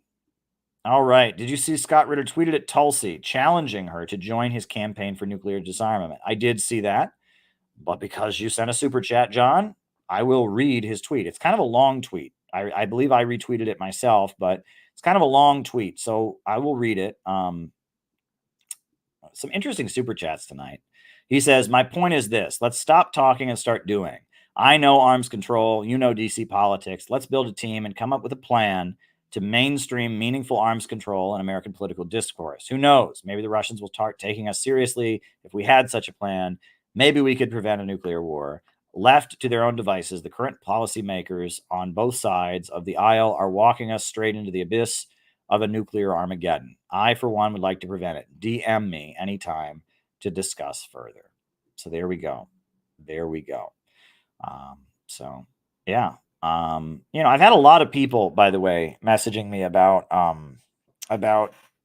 Candace Owens and the stuff she said on the Jimmy Dore show. And, I don't think it would be productive for me to like make a big video and go after Candace Owens, because I appreciate that Candace Owens is, as a conservative, opposing Israel and challenging Israel. And I definitely don't want to go after Jimmy Dore. He's my friend. So I'm not going to make a big show about that. But, you know, I might, who knows, maybe I'll get invited on some podcast to talk about the issue. What she said, which is that, you know, that the Bolsheviks killed 10 million Christians. That's not true. Right. And I mean, that, you know, these big numbers of communists killed people or whatever, that comes from famines. Okay.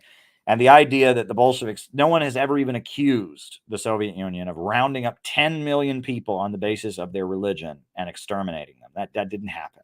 No one's ever even accused them of that. And, you know, the door is open. If anyone wants to have me on their podcast to talk about that, you know, I don't want to make a big show of it because I don't think Candace Owens is the main danger. She's actually one of the best people on the right now. I mean, most of the right has gone all in for Israel, and she hasn't. She had Norman Finkelstein on her program. She got fired from the Daily Wire. So it's like, I would not be serving the cause of right if I blew up at Candace Owens over this. And I also would not be serving the cause of right, you know, if I fought Jimmy Dore, who's just amazing. I will say this though, right? I mean well, let me put it this way, right? It's kind of like if I were to blow up at Candace Owens over this, or if I were to blow up at Jimmy Dore over this, which I'm not going to do either because both of them are great. I know Jimmy wasn't endorsing what Candace said. She was just a guest on his show, and Candace is a conservative and she's wrong on this. You know, but you know, like if I were to blow up over this would be the equivalent of Brian Becker blowing up about what Putin said about Lenin. We all saw that, right? Brian Becker is the leader of the Party of Socialism and Liberation, and because he wants to score points with liberals, when Russian President Vladimir Putin criticized Lenin in you know speeches, he made a big show of like, oh, how dare, you know, in this big thing, right? At the same time, CNN is in an anti-Putin overdrive. We all know what Brian Becker was doing. He was making a show of disagreeing with Putin because he wanted to gain points with the liberals. Right. And I think that's reprehensible at a time that Lenin is being, you know, that Putin is being widely demonized. Right. Right. You know, he's making a big show. He wants to get points for his organization with the liberals by making a big show of denouncing Putin. Not helpful. And I don't want to make a big show of denouncing Candace Owens or Jimmy Dore. I'm definitely not going to denounce Jimmy Dore. He didn't say it. He's a good friend of mine. But Candace, I'd like to be friends with Candace. And I hope that if I ever get to be friends with Candace, I can just gently say, hey, Candace, you know, you're wrong on this point. You know, I mean, what she said is just not correct. But sounds to me like she's been reading anti-Semitic literature. It sounds to me like, you know, David Duke has a book called The Secret Behind Communism, and this is a talking point of anti-Semites. Oh, well, it was the real Holocaust was when Stalin killed all these Christians, blah, blah, blah, blah, blah. And it's like if you actually read the essence of the allegation, they're not alleging that there was a Holocaust-style genocide of Christians. They're, you know, what they're saying is they have the communism killed million narrative, and they're claiming that those people were Christians. That's what they're saying. She just kind of read it surface level. So whatever. But, you know, I mean, I think Candace Owens is playing among conservatives. She's playing a pretty good role. So I'm not going to attack her. So the K-Hive achieves nothing for anyone but K-Hive Karis. Well, look, I noticed the K-Hive has not touched me, which is weird. I would have expected them to attack me, but I think they're so afraid of what I wrote in my book. They just don't want to draw any attention to me. I have gotten wildly attacked by the Ukrainian forces, the NAFO. I've gotten wildly attacked by Steve Hassan and the Cult Awareness Network and BreadTube. I've gotten wildly attacked by the Communist Party USA. You know, but I mean, I don't know of any direct attacks that have come directly from Kamala Harris. I've never had Harris fans attack me. You know, that's not to say that, I mean, you know, there have been some mysterious things that happen where we don't know where people came from and all that, but I've never had the Harris fans come at me because they don't want to draw attention to what I've said. I'm saying things that are right out there in the open about Kamala, right out there in the open, just right there. And nobody wants to touch them. Nobody wants to touch them. So there we go. So, yeah. what was the DARE program and was it effective? Of course it was effective. In the 1980s and 90s, they had police come into the schools and talk to kids, and then no kid ever used drugs ever again, Alex. It solved the problem immediately. No, I'm just kidding. No, I did DARE when I was in school. I did DARE. I did DARE. And, are you asking, Alex, because you're not like from the United States and you're wondering what that was like? We did that. We did DARE. I remember every year we would have an anti-drug week at our school, where they would give us socks. I remember, 1 year in elementary school, we all got a pair of socks that had like DARE not to do drugs on them. And we had to wear those DARE socks on one day to celebrate the Friday. We had to wear our DARE socks, and we had an assembly in the gymnasium. We all gathered, and there was a police officer, and he lit something that smelled like marijuana, and we all smelled it, and we were all like, "Ew, that smells bad." And he's like, "If you ever smell this, immediately tell your teacher. If you smell this coming from your parents' bedroom, if you smell this coming from your brother or sister's bedroom, immediately tell your teacher." Right? And we're all just like grossed out. Oh, why would anyone do such a thing? I remember that. Oh, I sat through many lectures. What I think is interesting is how innocent we all were. I was in a little small town. People did drugs in my little town, but I didn't know about it. I was a kid. And what I thought was amusing was that they never really explained why I didn't understand the why people use drugs part. I didn't get it, right? I was just constantly pumped with this don't use drugs propaganda, but they never really explained why people use drugs. And I didn't understand like what the thrill of it was. And I remember that like in one of the DARE lectures, I remember the police officer who was teaching us DARE, he said, and there's some drugs that they call hallucinogens. They make you see things that aren't there. Why would you want to take that? They make you see things that just aren't there. And we all thought, yeah, that's weird. Why would you want to take a drug that makes you see things that aren't there? Like there was not much explanation of the why, right? Of like why people might do drugs, right? Oh, stop it, Brett. That's not what I mean. Stop it. Yes, exactly. But no, but but it wasn't really until until I got my hands on the CD of the hippie musical Hair that I had any understanding of what drove people to use drugs. And when I got my hands on the musical Hair, and I listened to Walking in Space and all of that. That was like my first awareness of drug culture. I knew nothing about any of that, right? I remember when I was very young, there was a book on the Vietnam War. They had books on various wars at the public library, like the Korean War, the Vietnam War, World War II. And I remember I opened the Vietnam War one and I was flipping through it, and there was a picture of people burning American flags. And I'm like, what's that? And I remember one of my relatives said, well, there's a lot of people that were really mad about the Vietnam War. They didn't want us to do it. And I'm just like, oh, okay, that was weird. Right. But I had no knowledge of any of this, right? I knew that one of my relatives, I think, had been drafted, or that one of my relatives had joined the Navy to avoid being drafted or something. And I knew that the Vietnam War had happened. And I knew that, I knew a lot about war and militarism when I was a kid. I mean, that was constant. We were constantly having military assemblies at school. We were constantly, hearing about the military and, stuff like that. So I knew that the Vietnam War had happened. I knew there'd been a war in Vietnam. And I knew that, I guess that there had been a draft and a lot of people didn't want to go, but they ended up having to go. And that was really it until I got my hands. I remember when I was 7th or 8th grade, I got my hands on an album, right? and I knew about pacifism, right? Because occasionally at church, there would be some kind of program, right? Where like they'd have a speaker. I grew up in the United Church of Christ, which is like the Congregational Church. It's a very mainline Protestant church that on a national level is extremely liberal. My little town, it wasn't very liberal, but occasionally I would be at like a regional church event and I would hear about people protesting wars, but it was always from like a pacifist perspective. And it really wasn't until I got my hands on the CD of the musical Hair that I really understood. I shouldn't say I understood because I wasn't there. that I really started to comprehend what had gone on in the 1960s. I was born in 1987, so this is the recent past. But I knew about the civil rights movement. We all learned about Dr. Martin Luther King Jr., how he ended all racism by giving a speech, right? He got up and gave that speech, "I have a dream," and everyone was so moved. There was never racism ever again. But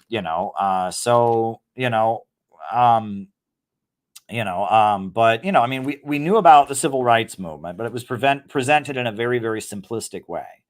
But I did not know about the anti-Vietnam War movement really until I got my hands on the musical Hair, and I became obsessed with the musical Hair. When I was 7th or 8th grade, I was just like, I was fascinated. The whole thing was very, very fascinating. It was when I listened to the musical Hair, I became aware of drug culture. I became aware of, people using hallucinogens recreationally and all of that. So yeah, no, when I was a kid, I thought drug use was, I associated drug use with rap music, actually, right? I remember my parents were very strict. They did not want me to ever listen to rap music. And they said, well, that rap music is about using drugs. And so I did not even associate drugs with rock and roll music. I did not ever make that link. I thought drugs were associated with rap music, right? And I thought, like, when we had the DARE program, there's police officers there. And I will say the DARE material was racist. Let me just put it this way. In the DARE material, all the kids using drugs and all of that are black, right? And that may be because DARE was aimed at inner city schools that have problems or whatever. But I do remember that, like, I thought drugs were a rap thing, right? I associated drugs with rap music because in the DARE program, all the cartoons they showed us in the DARE program and all of that had black people in them. So I remember I thought drugs were associated with rap music. I had no understanding of 1960s drug culture or any of that. And it wasn't until I got my hands on this CD of the musical Hair, and then I suddenly became aware of the anti-Vietnam War protest movement and all of this. They totally promoted that association, right? I mean, there was, and it's really kind of amazing to think how much awareness there is now. There was no awareness back then at all. Right. This was, I was a kid in the early 90s. This was when they were talking about super predators and when mass incarceration was on the rise. And I mean, yeah, there was absolutely, I was at a very, very, white, school that I went to, and there was absolutely no effort to not, stigmatize certain communities. I mean, it's really horrifying to think about, right? It's really horrifying to think about. But there you go. Yeah. No, I'm blocking people, by the way. I am blocking people. I mean, just look, like, the purpose of these streams is to build a community of people. It's not to, I'm not going to win the internet. So, I'm not here to win the internet. The internet is rigged. So, I mean, I just, I block people when they get weird, right? When they start saying mean and nasty things. But yeah, DARE was funny. I don't know. What do you know about DARE, Alex Olivier in Brazil? What do you know about it? What do you know about DARE? I'm just curious. You said 100%. Like, what do you know about it? Right. So I don't know. I remember, one time in DARE class, we had to do a skit. And the teacher handed us chalk, and the piece of chalk was the cigarette. Right. And it was supposed to be like we were practicing saying no. So one kid had a piece of white chalk, and he would say, "Here, try the cigarette." And the other kid would say, "No, I don't want it." Right. And it was like this. We all had to practice our skit. We all had to practice our saying no to drugs technique. Real deep stuff. I'm sure this worked. Right. I mean, it's hilarious, but I'm sure this was just so effective. Right. But yeah, we all had to practice saying no. That's right. Just say no. Just say no. But anyway, and he did hand us chalk, like from the chalkboard to be our cigarette. So I remember in my skit, I was the kid trying to get somebody to use the drugs. And so I took a swig of my cigarette, and he immediately stopped the skit. The cop said, "Stop. You can't use the drugs in the skit. You can't do that. You cannot do that." And I was like, "Why not? Why did you get, so whatever." I don't know. I remember that. I was kind of scared. I didn't realize I did anything wrong. And I was perplexed as to why the other people who were doing the skit were just holding their chalk and not not giving it, not smoking it, right? That was supposed to be the point. So I thought, I'm trying to be like the really cool kid who smokes a cigarette and is trying to get you to smoke. So I'm like, come on, smoke or something. And the teacher was like, or not the teacher, the cop who was teaching. No, you can't do that. You can't do that. I'm just like, oh, sorry. Geez. So, yeah, that was there you go. Exactly. Drama kid. Anyway. Yeah. Dare. Oh boy. That was an interesting question you asked there, Alex Olivier. Brought back some memories. All right. Can you compare Vice President Kamala Harris to Vice President Charles Curtis, who was our first Native American VP, universally despised by Native Americans for the damage he did, and compared to the damage done by Kamala Harris? I have never heard of Vice President Charles Curtis. Never heard of him. Right? I did not know we had a Native American vice president. Wow, he was, Charles Curtis was the first Native American vice president. He was vice president to Herbert Hoover. Okay, did not know that. From March 1929, 1933. I don't know my Native American history, Philip Blair. I know about AIM from the 1960s. I know a little bit about the Battle of Little Bighorn and Crazy Horse. I was reading about stuff like that when I was younger, and then I got interested in AIM, American Indian Movement, as part of the 1960s political movement, Leonard Peltier and all of that, Anime Aquash and all that. But I don't know anything about Charles Curtis, Philip. I really don't. I'm just Googling it now. This is very interesting. I did not know that we had a Native American vice president. That's fascinating. That is absolutely fascinating.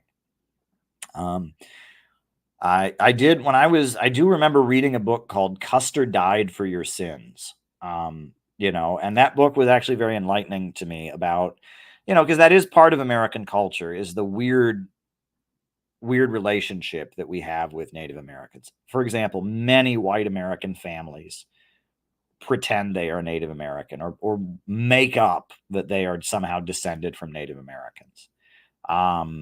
And they're not, right? And that's a weird thing, right? White American families don't pretend to be black. They don't pretend to be Mexican. They don't pretend to be Asian. But, white American families, it's really common for white American families to claim that, there's a Native American woman who, we're descended from a Native American woman. And it's always a woman, and it's never a man. And they talk about this in Custer Died for Your Sins. It's actually fascinating, right? Exactly. Liz Warren. I mean, it's weird, right? A lot of white Americans kind of want to be Native American, right?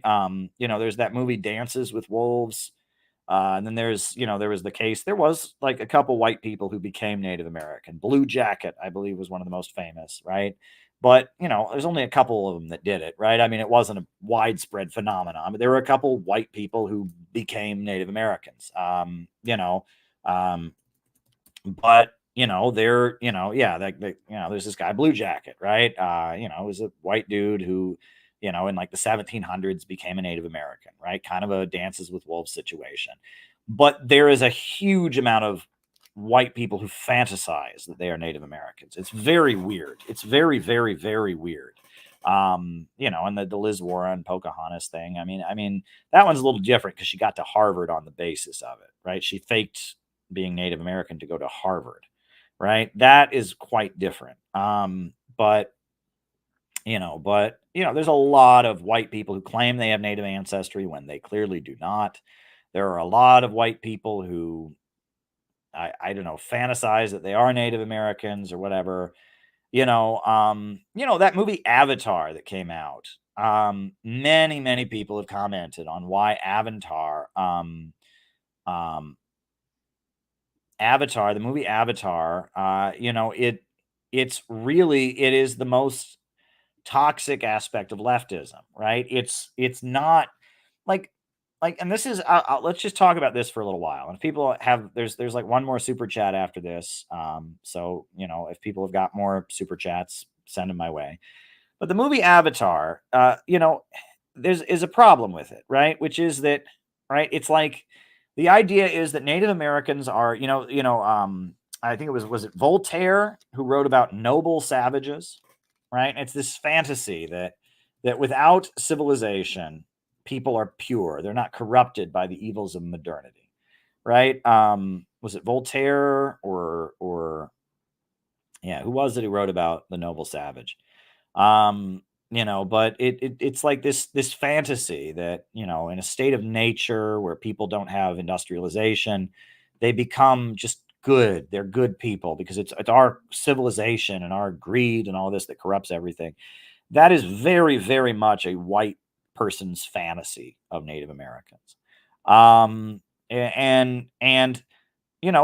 Nicaragua is a great example. Nicaragua, the majority of people there are indigenous and they want electrification, and the Sandinista government has provided it, right? And it was Jean-Jacques Rousseau, not Voltaire. Thank you, John McClellan. And, Native Americans are people, right? Now, some of them maintain traditional Native American beliefs. Many have converted to Christianity. Many Native Americans serve in the U.S. military. I spent time on a Native American reservation in high school a little bit. I did some volunteer work. And, Native Americans are people, right? There are conservative Native Americans. There are liberal Native Americans. But this idea that like Native Americans are like magical creatures, they're like these magical people that don't believe in technology and don't believe in economic development, right? And this is a very racist archetype, and it's used by the imperialists because whenever the Sandinistas in Nicaragua want to build a railroad or build a highway or something, they drag one of these people out to say, oh my God, and they find like some of these, there are sects of Native Americans that are against technology. They don't represent all Native Americans. They're like a very small minority, and they drag them out and say, oh my God, and I said, that's like the equivalent of like if you went to Ohio and you found an Amish guy, right? And they were going to build a highway or a power plant in Ohio, and they grabbed an Amish guy to come on with his big beard and all that and say, we Ohioans, we don't believe in technology. Most Native American people want to have electrification. They want access to the internet. They want, roads to drive on. They want, just being Native American doesn't make you this like magical, this magical person who doesn't believe in technology and all that. And that is a very dangerous, like hippie liberal myth. And that's the movie Avatar very much promotes that, right? It very, very much promotes that. Well, there was that famous television ad where somebody, what is it? Somebody like, what did they do? They pollute, they drop some litter, and then the Native American guy cries or something. These are dangerous. Like this is, yeah, I don't know. It's very weird. The psychology of white people as it relates to Native Americans is very, very strange, right? It's very, very, very strange. I will say that some of the, George Carlin had a very long career as a comedian, and some of his earliest comedy routines are very funny. And one of them is about the Native American drill sergeant, and he's making fun of American cowboy movies, right? But he's talking, and this he's doing this in the 50s at a time that most Americans have been in the military or something like that. And he's doing an impression, not the drill sergeant, but like the staff sergeant, the guy who's like orienting the troops before where they need to go. And it's very funny, right? And he's making fun of like how the portrayal of Native Americans in movies, is ridiculous and absurd, right? And he's like giving his whole routine. I think it's called like "Hey You" with the beads or something like that. George Carlin's early routines are making fun of the way Native Americans are portrayed in Hollywood movies at the time, and like the cowboy Hollywood movies, and how ridiculous it was, right? It's like, all right, at 7:00 we're gonna attack the fort, right? We're gonna go 3 times, dance around the campfire, and then we're heading to the fort. Okay, now this time it's gonna be a little harder. This time there are actually soldiers in the fort. It's gonna be a little harder than the last 2 times we attacked the fort. I don't know. It's you have to see it. It's witty. It's probably offensive on some level, but he's not making fun of Native Americans. He's making fun of how the portrayal of Native Americans in Hollywood movies is so unrealistic and absurd that you don't even have to know anything about Native Americans to know that there's no way that's what Native Americans did. Right. And it's just, it's like, all right. Now we have issued every man in this division a loin cloth. It's just, it's funny. And he's making fun of like the Hollywood stereotype of Native Americans, right? I've heard people talk about, in every Hollywood movie ever, right? The Native American drum goes bum, bum, bum, bum, bum, bum, bum, or no, it goes bum, bum, bum, bum, bum, bum, bum, and it's like Native American drums, they don't drum that way, right? But that's like an exciting scene in a movie, right? And I don't know, it's just, I enjoy old cowboy movies. I do. I enjoy them to some degree or other. I got on a kick at one point. I was going to watch every showdown at the OK Corral movie because that incident, the showdown at the OK Corral, a very small incident that happened, in the post Civil War years, in I think it was Tombstone, Arizona, right? And there really was an OK Corral, and there really was, Wyatt Earp, and it really happened, and they made I think 15, 16 Hollywood movies about it, right? And I watched many of them because I was trying to understand the psychology, what were they trying to say. I watched Hour of the Gun, I watched High Noon, I watched Tombstone, and it's the same characters, Doc Holliday and Wyatt Earp, and I'm trying to figure out, the Clanston brothers, right? And I'm trying to, My Darling Clementine, that's another one. And it's like, why does this incident capture the American imagination so much, right? And, and that supposedly now the movie My Darling Clementine, it came out right after World War II. And Harry Truman apparently really liked it. And my understanding is My Darling Clementine was very much a U.S. imperialist. That was how U.S. society saw itself. The communists were the savages out west, right? And the American government was the force of law and order and civilization. And that the beginning of what we now think of as the neocon worldview, the idea that America is Dudley Do-Right, that was starting to begin in the post-World War II years. The idea of the United States being the global policeman going around engaging in humanitarian intervention. And that the cowboy movies, the wave of cowboy movies that came in the 50s, that was very much part of it. Right. And so the showdown at the OK Corral, right, you have, I guess the story is, I'll have to go research it again. But if I remember correctly, right, it's in this little town of Tombstone, Arizona. And it's like uncivilized territory in the West. And there's a group of rowdy gangsters or bandits or bad guys who are someplace. And so, Doc Holliday and Wyatt Earp go down to bring order to the town, right? That's kind of the idea, right? And it's an imperialist fantasy. That's what the imperialists are doing, right? Mao and Kim Il-sung and Fidel Castro and all of them are the Clanston brothers, and America is Wyatt Earp, and right, and then Doc Holliday is the old sheriff who's an alcoholic and is dying and doesn't have confidence anymore. And so Wyatt Earp is surrounded. And then at the last minute, if I remember correctly, doesn't Doc Holliday step in and he finally gets the courage up to actually go out and get involved. He doesn't want to get involved. Doc Holliday doesn't want to get involved because he's old or something. I don't know. There's a million versions of it, right? But whenever there's a movie or a story that you see being done over and over and over again, that's because it's important, right? And I think about, Shakespeare's time. There had been many versions of Hamlet before. When people went to go see Shakespeare's Hamlet, they knew what was going to happen.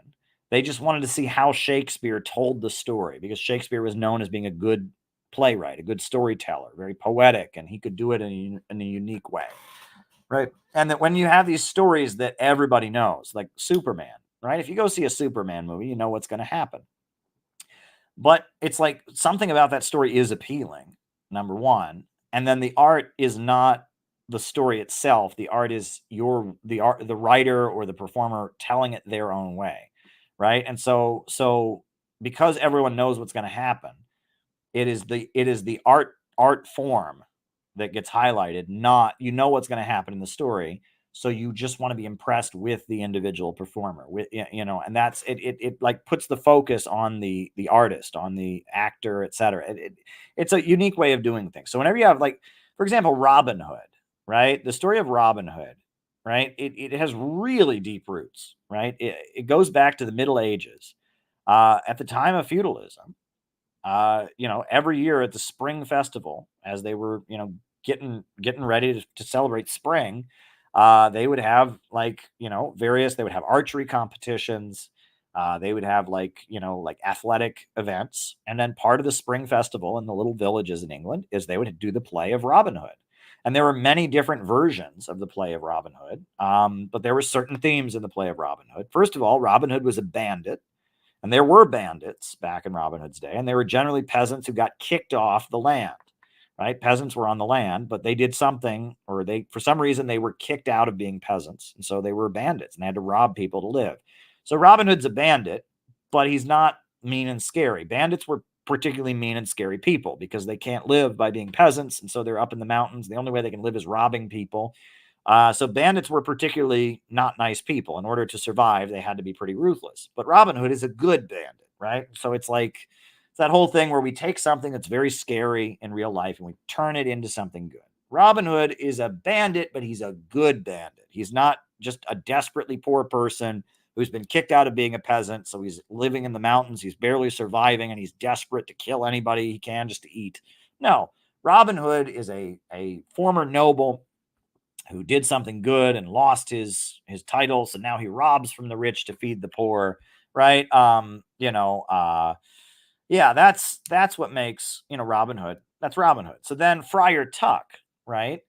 He is a caricature of the clergy, right? Friar Tuck is a priest who's fat and is constantly overeating. Well, that's a social commentary because the clergy, right? They didn't have to work, right, as much as other people did. Other people had to be peasants all day long. Other people, the clergy didn't, and they got taken care of, right? And it's kind of a mockery of like, oh, he's doing God's work. All right, well, I guess he doesn't have to work. He's this fat guy who gets to eat all the time and doesn't do any work, right? It was a commentary. It was kind of poking fun at the laziness of the clergy and the kind of entitlement that they had.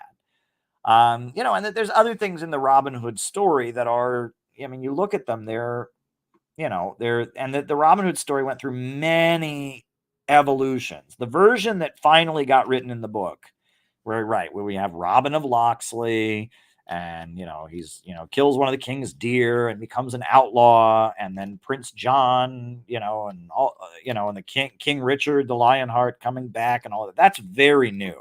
People weren't talking about that until like the 1800s, right? But there were the Robin Hood story with many ballads and story. It went through many evolutions, and they talk about how Anglo civilization is founded upon two myths: the myth of King Arthur and the myth of Robin Hood. And what's interesting about both of them is both of them were never really believed, but never really not believed. And that's where it gets really weird, right?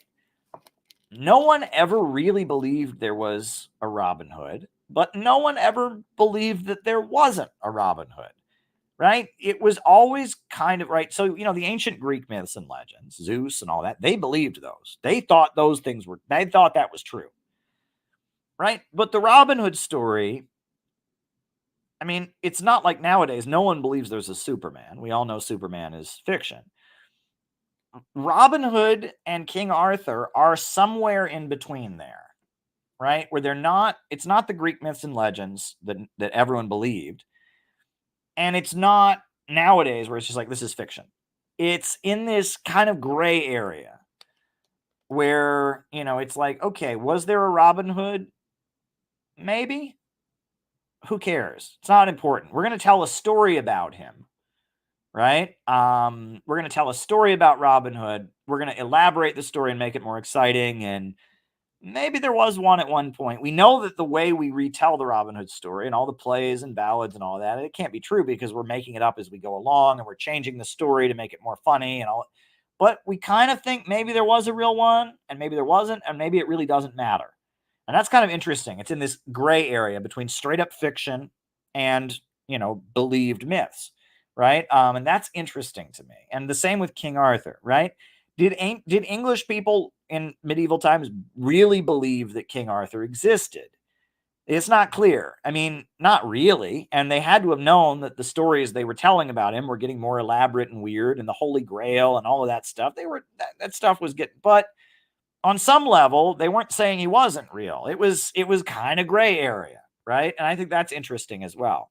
And there were probably areas in medieval England where they did believe that King Arthur was real, and there were probably areas in medieval England where they did believe that Robin Hood was real, and there were probably areas where they absolutely didn't. And it didn't really matter, and that's the interesting. The other thing is that Robin Hood is kind of the archetype of what they call a social bandit. And social bandits are interesting because they're not real. And this is fascinating to me.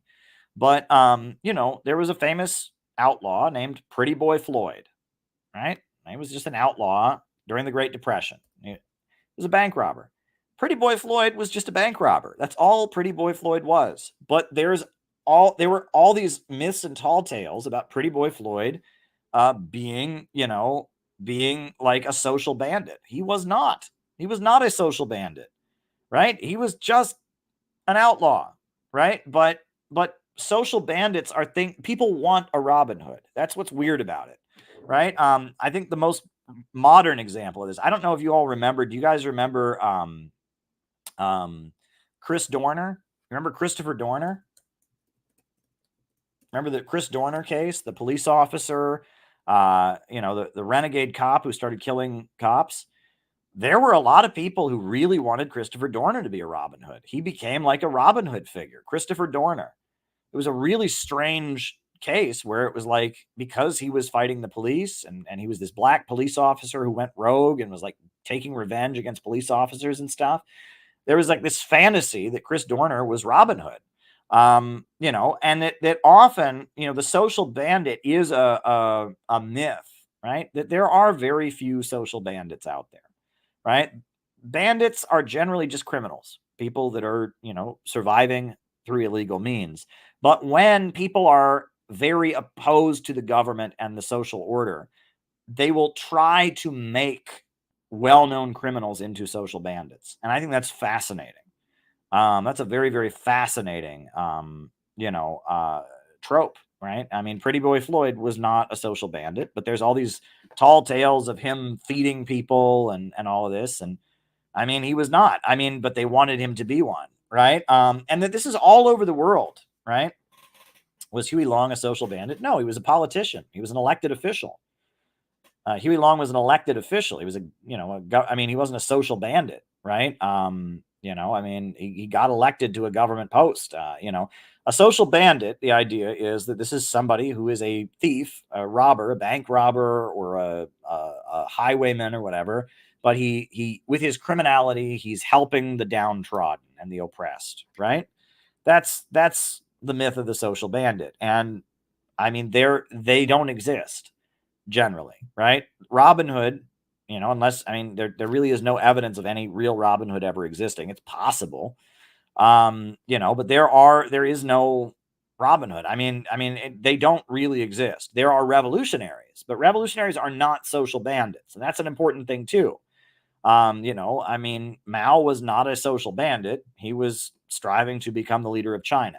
And that sometimes revolutionaries can get the romantic appeal of being social bandits. And that's very smart marketing on their part, but they're not social bandits, right? They're not robbing from the rich to give to the poor. They're striving to become the new government, right? They're waging civil war in order to become the new government. But, and that's an important thing to remember too, because a lot of people fantasize that communist rebels are social bandits or Robin Hoods. They are not, right? They are not. They have an end. And that often, and this is what is pointed out, is that after communist revolutionaries, if they continue waging war for 50, 60 years, it deteriorates into criminality, right? The Naxals of India, great example. They're criminals at this point, right? They're not revolutionaries. They may have been revolutionaries when they started, but at this point, it deteriorates into criminality. Right. And there's a great HBO documentary called Bastards of the Party that talks about this with the Black Panthers, how many of the urban gangs started out as some kind of black revolutionary organization.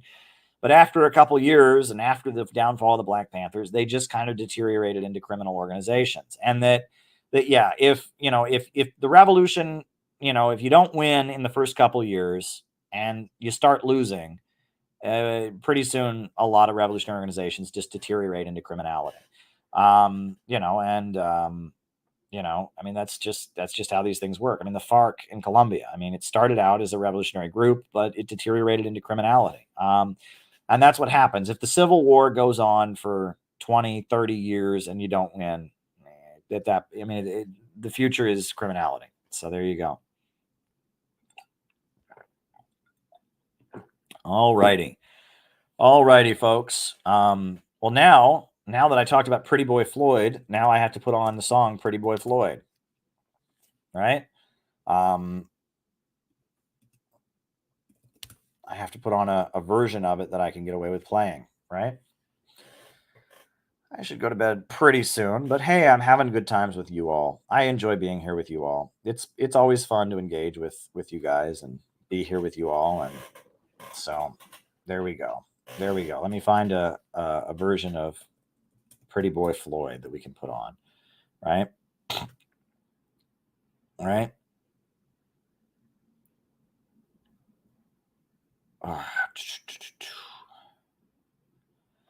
All right. I think I can play this version. I hope this guy does a good version of it. The last version, the version of Kicks that I played for you all, was very good. So there we go. I'm glad you're having a good time, Bad Wolf. I'm glad you're having a good time. I'm here doing the best I can. And this world.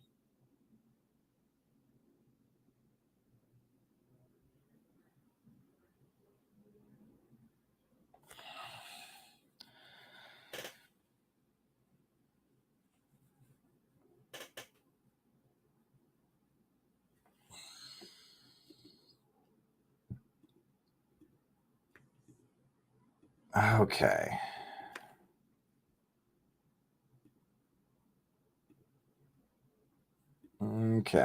All right. This is the song. If anyone has any more super chats, that'd be great. Keep going for a little while longer. Got another morning place. I've got to go to Manhattan and take care of some business in the morning, but that's fine.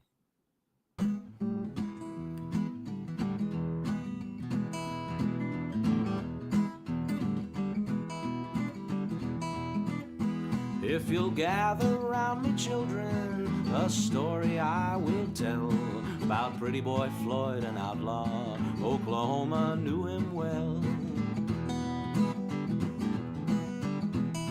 It was in the town of Shawnee on a Saturday afternoon, with his wife beside him in the wagon as into town they rode.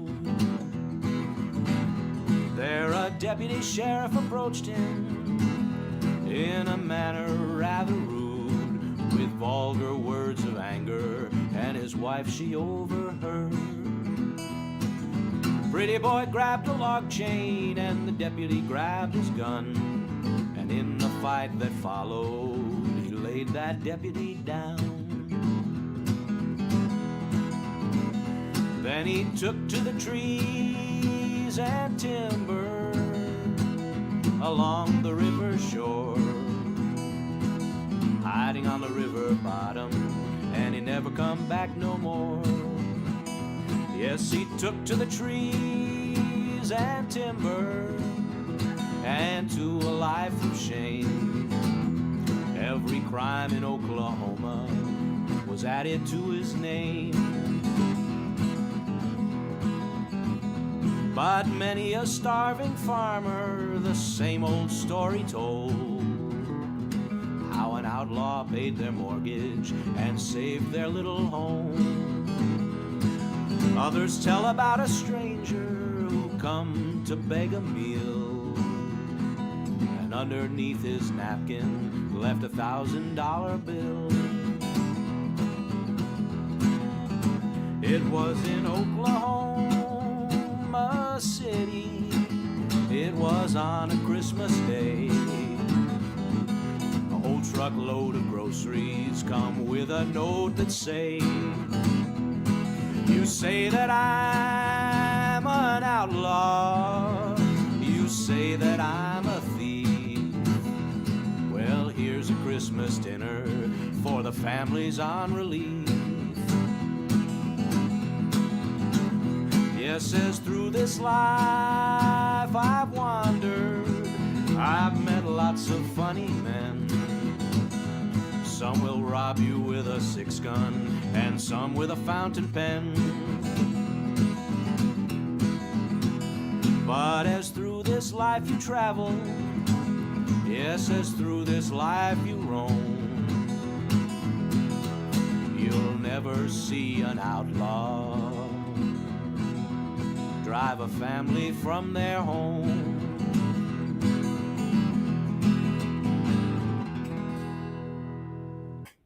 So there you go. Yeah, that's Pretty Boy Floyd. Why is the U.S. so hostile to popular alternatives to capitalism? I would think that socialist ideas can be shared by our U.S. comrades. Well, there's plenty of history of socialist organizing in America, right? I mean, the guy who wrote the U.S. Pledge of Allegiance was a socialist. The Robert Owen, the guy who first used the word socialism in the English language, lived in Indiana.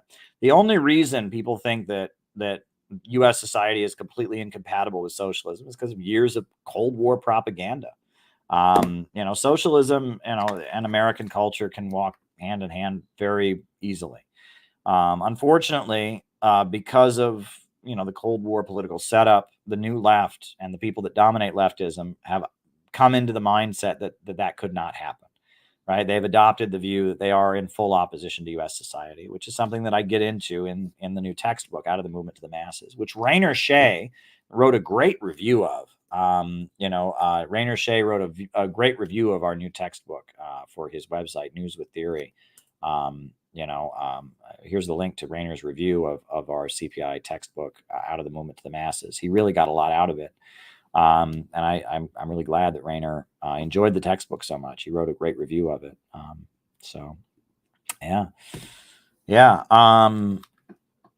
But yeah, so there you go.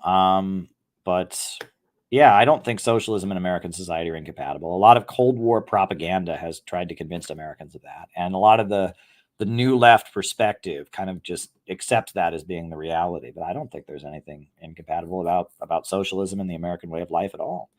I think they're very compatible. I think that the Americans will be socialists. But we do have to keep in mind that it will look different, right? When socialism does come to the United States, it'll be a socialism rooted in the contradictions of our society and the way it'll be rooted in American culture and dealing with the contradictions that exist on these very shores. It won't look like what exists in Russia or China or Venezuela or any other socialist country, right? That it will be socialism with American characteristics. In China, they call their system socialism with Chinese characteristics. Our socialism will be socialism with American characteristics. It'll be a socialism designed to address our own issues that we have right here in this country. And I think we should be happy about that. And that we need to get realistic. We can win. That's what I said on the stream last night. We can win. I think we can win. But in order to win, we have to start acting like we can win. Right? And that kind of gets back to the whole Kamala Harris thing. Don't be Kamala Harris. Right? Don't be a victim. Don't think that, there's nothing we can do. It's all a hope. No, don't do that. Don't do that, right? Start thinking like winners. Start envisioning victory. Start understanding what victory will look like. Start taking action to ensure victory. Start thinking like winners. Start thinking like winners. That is how we need to start operating. Start thinking like winners. Because if we don't think like winners, we can't expect to win, right? And that so much of being a leftist is just this righteous, we're going to lose, but it's going to be virtuous and righteous. Get over that. No, we're going to win. When you think you can win, you act very differently than if you just assume you're going to lose, but act righteously. And that's really, really important. It's really, really important. We need to start thinking like winners. And that's CPI. The reason with the Center for Political Innovation is because we need to start thinking like winners. We need to start thinking like winners, right? And that if you get into that doomer mindset, we can never win, there is no hope, you're going to lose. If you expect to lose, you will lose. And that's an important thing to remember. It's a very important thing to remember. And I think a lot of people, they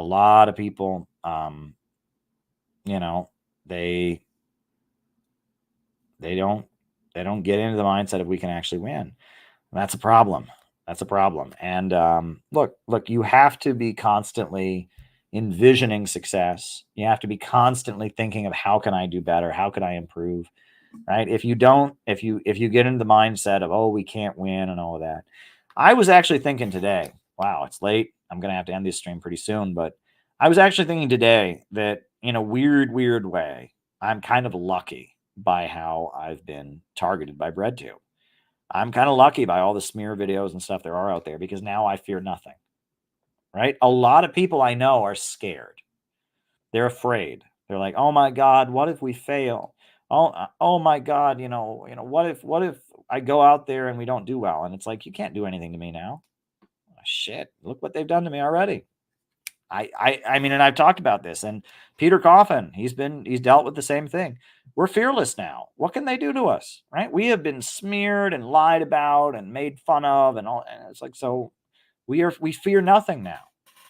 Right? I mean, they've done that. We've been through it. Right? I mean, and that's honestly, it's like, it's like, we've been through it before. We've done it. And we survived, right? And once you've been canceled, and I've been canceled so many times, I'm just not afraid anymore. Right? And it's like, it comes with a new level of fearlessness. Like, and a lot of people are paralyzed because they're afraid. I'm going to go out there and people are going to make fun of me. I'm going to go out there and I'm going to get canceled. Well, I've already been canceled.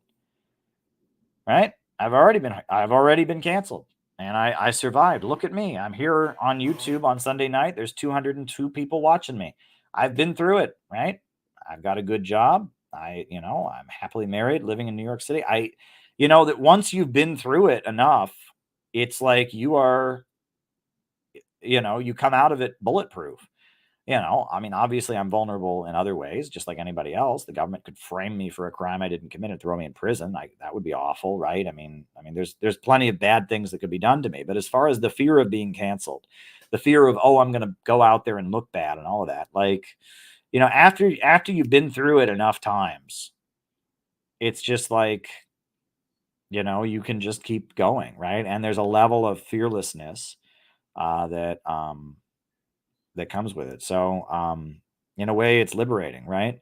And if you are opposed to these ideas, if you are opposed to the ruling elite and their ideology, and if you talk certain ways about certain countries, and if you talk certain ways about politics, they will come at you, right? And so when they do, right, in the long term, you can come out of it much stronger because other people are still paralyzed by that fear.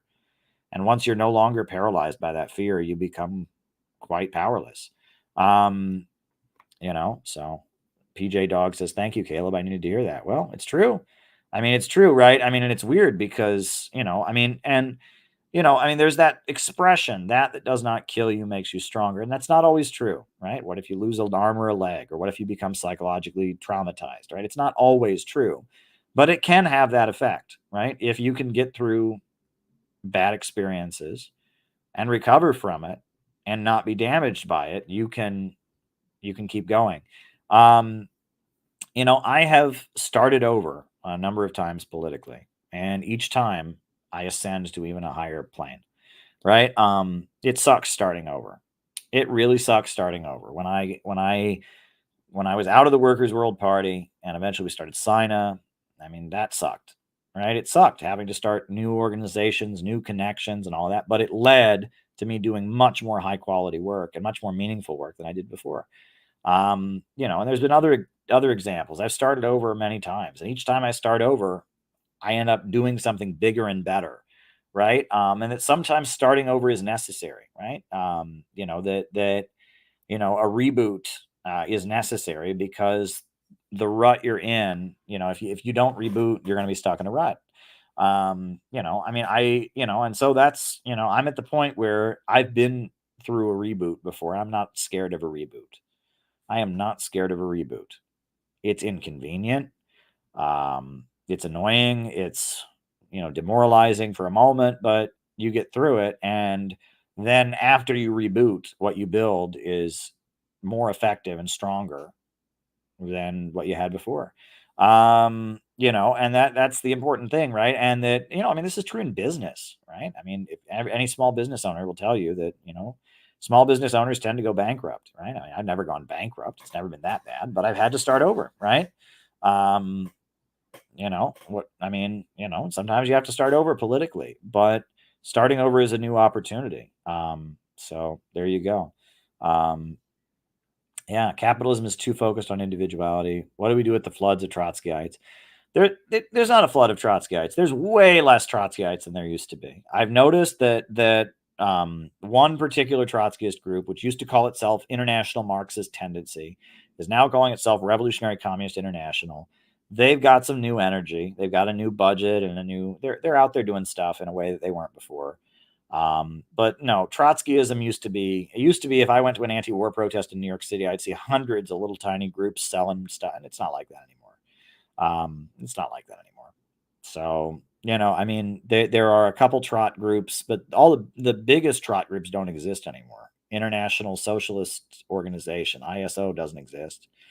They dissolved. I don't even see the little tiny sectarian Trotskyist groups, the League of the Revolutionary Party and the International Bolshevik Tendency. I don't see those groups anymore. I don't know what happened to them. I think what it was is that now it used to be that kind of socially awkward, extremely bookish people, in order to get the intellectual stimulation they were looking for, they had to join a trot group. Now they just do it on the internet. Now they just become internet communists. They don't need to join a Trotskyist group, right? I think that's the difference, right? So there were a lot of people who became communists because they were intellectually wanting the stimulation of being a communist. And now you can get all of that online. So now if people are in groups, they're in it because they want to be in a group. And that's a difference. That's a very big difference. So there you go. There you go. Okay. Well, listen, folks, it's been fun. I am going to have a patrons only stream tomorrow for my Patreon supporters. So that'll be fun. Looks like we are probably going to be doing another run of the growth pamphlets to distribute at the RNC and the DNC. That's going to be cool. So be in touch, and I will talk to you all soon. I'm going to put on the closing music.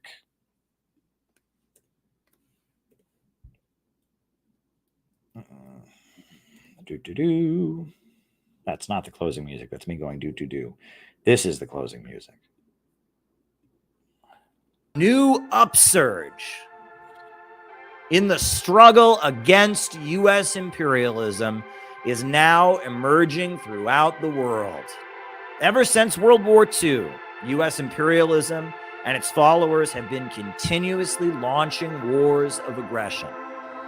But the people of various countries